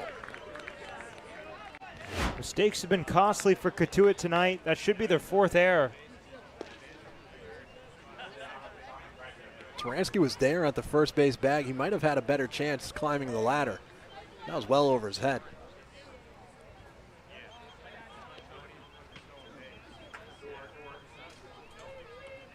A 1-2 count at the plate. Another run 90 feet away. Grounded sharply over to Santana. He's up and firing to first base in time. Second out, and the infield can back up for the Kettleers. From UCLA, number 34. That time the infield being in works to the advantage of Cotuit. It didn't work back in the second inning. That's when Lane got his first RBI single and a little tapper that just punched the 3-4 hole. This time it's smothered by Santana for the easy out at first. Taylor Kirk's 1 for 3 with a single. Up with 2 outs. Runner on third base. Rayo's first pitch is swung on and missed. 77 miles per hour here on the McKeon Park radar gun. It is officially a 4th error against Cotuit.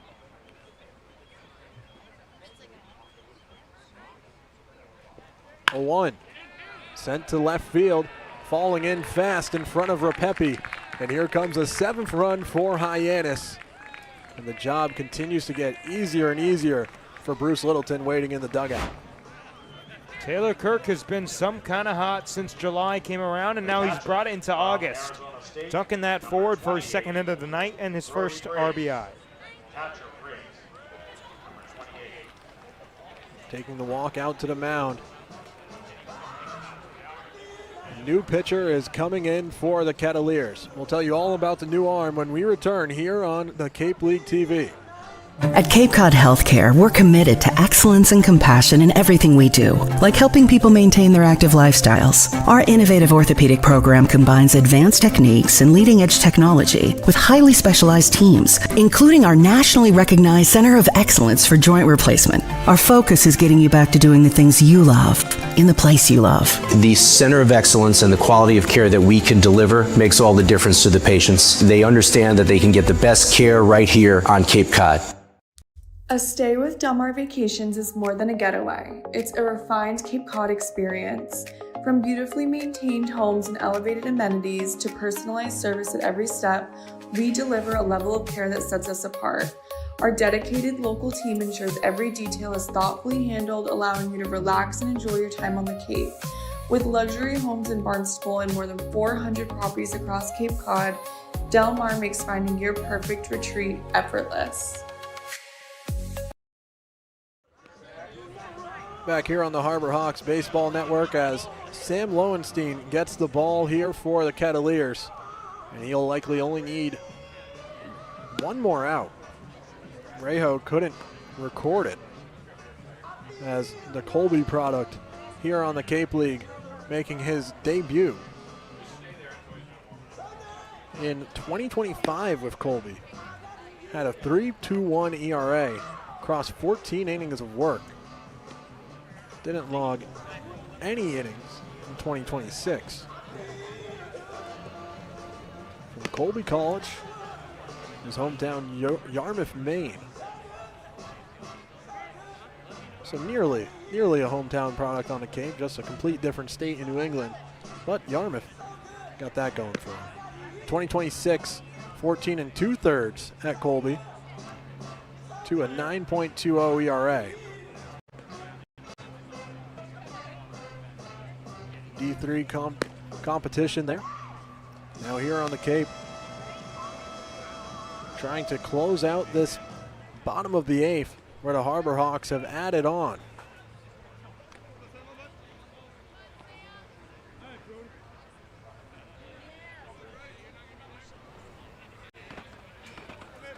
Brody Briggs up, climbing his average to .087 here across the season. Singled his last time up in the 7th. He'll take the first pitch from Lowenstein to center field. And there's the 3rd out. 3 more outs for the Harbor Hawks pitching staff, looking to close a 6-strike shutout and the 2nd in a row. This will be your college. This will be your home. This is where you will join a community that supports you, cares about you, pushes you, cheers you on, challenges you, inspires you, helps you reach your dreams. Open your eyes to opportunity and your mind to possibility. Your future begins here. Make a difference. Leave your mark. Break the mold. Be a leader. Achieve unimagined heights. Believe in yourself. Make lifelong friends. This is your time. Your place. Your home. Your Dean. It all starts here at Dean College.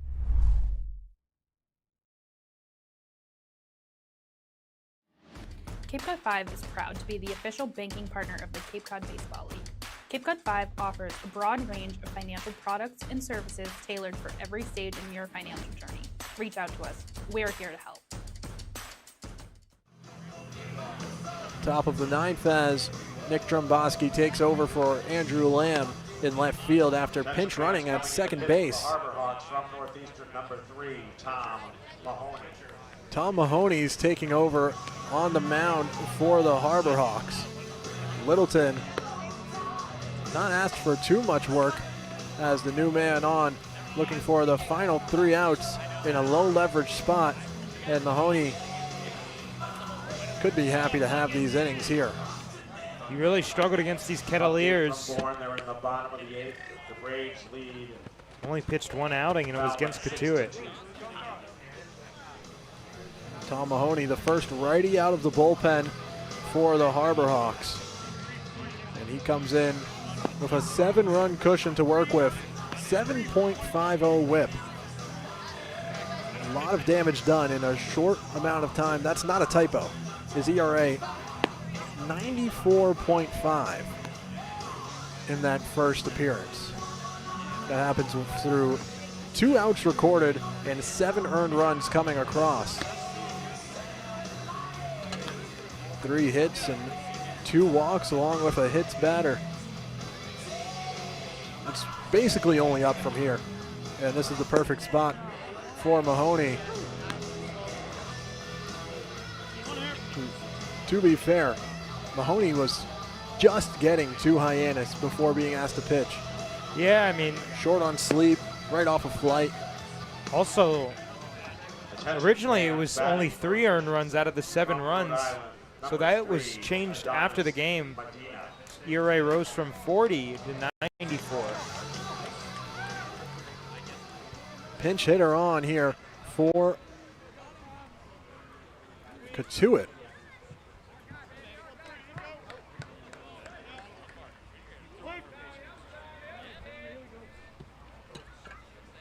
It's Adonis Medina from the University of Rhode Island. Just added for the playoff push. Medina batting in place of Sam Christensen, who was 1 for 3.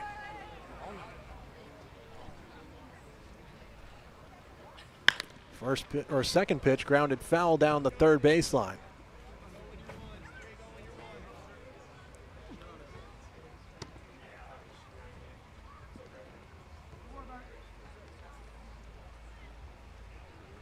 One count to Medina.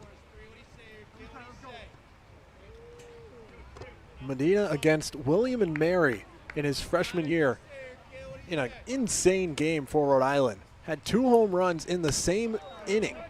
His first career home run and his second career home run. Fernando Tatis. A10 Rookie of the Week. Quite the way to start your college career. 2-1 pitch fouled up and out of play. 2-2.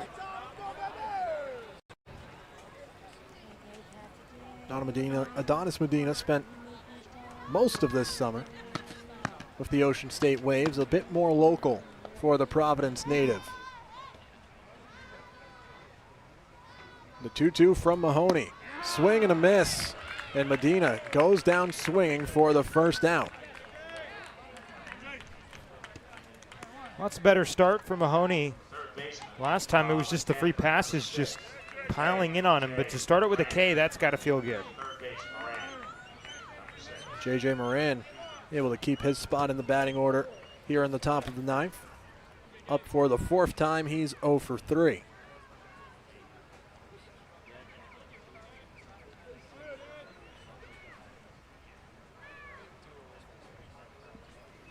First pitch, a swing and a miss.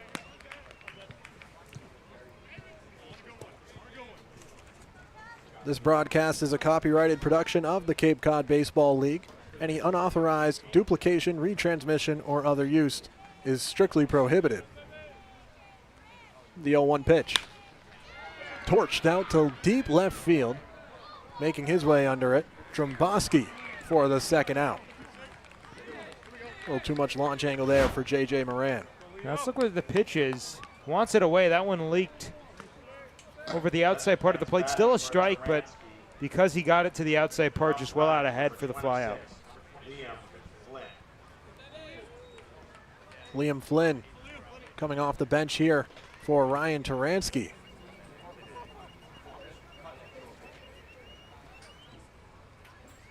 Another pinch hitter on. Pitch misses away.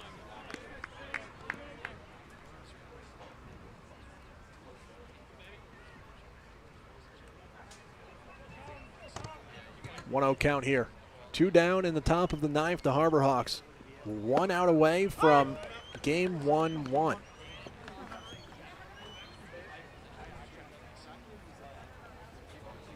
Another debuting player for Cotuit coming off the bench. The catcher from Charlestown, Rhode Island. Pitch downstairs, 2-1. Recently committed to Bryant University. Spent his first 4 years in the D3 levels between Rhode Island College and Nichols College. All local schools. Counts 2-2.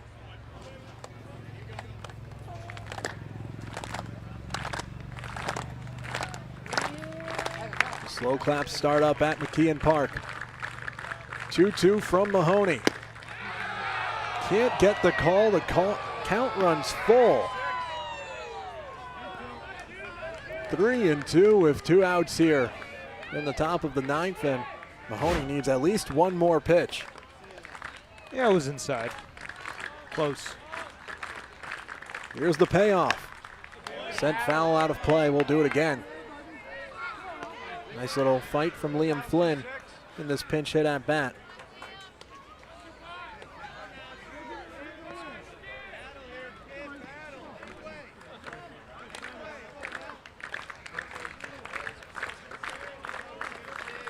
Mahoney's 3-2.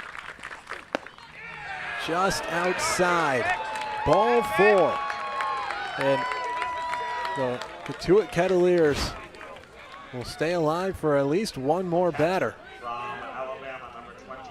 As Will Plattner makes his way into the right-handed batter's box. Flynn works the walk in his first Cape League at bat.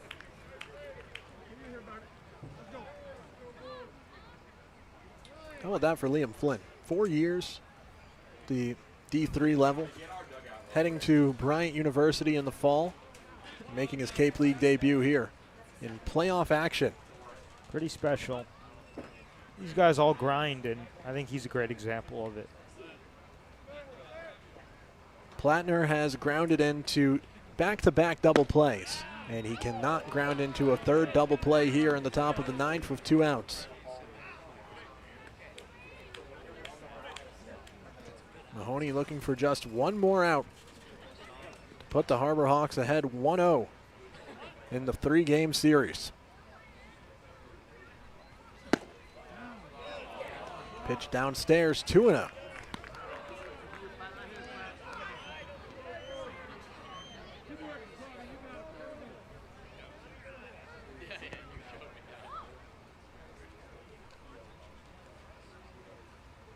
Mahoney's 2-0 to Plattner. Called strike. Heading back now 2-1. Mahoney has the stuff. He's in the low 90s. Just needs to find the zone.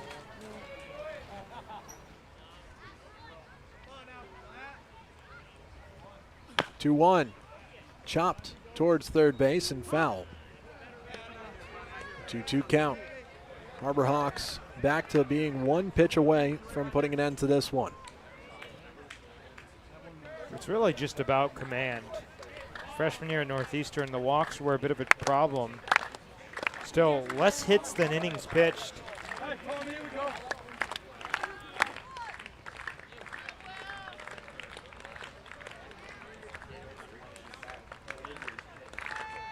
Mahoney, 2-2 count.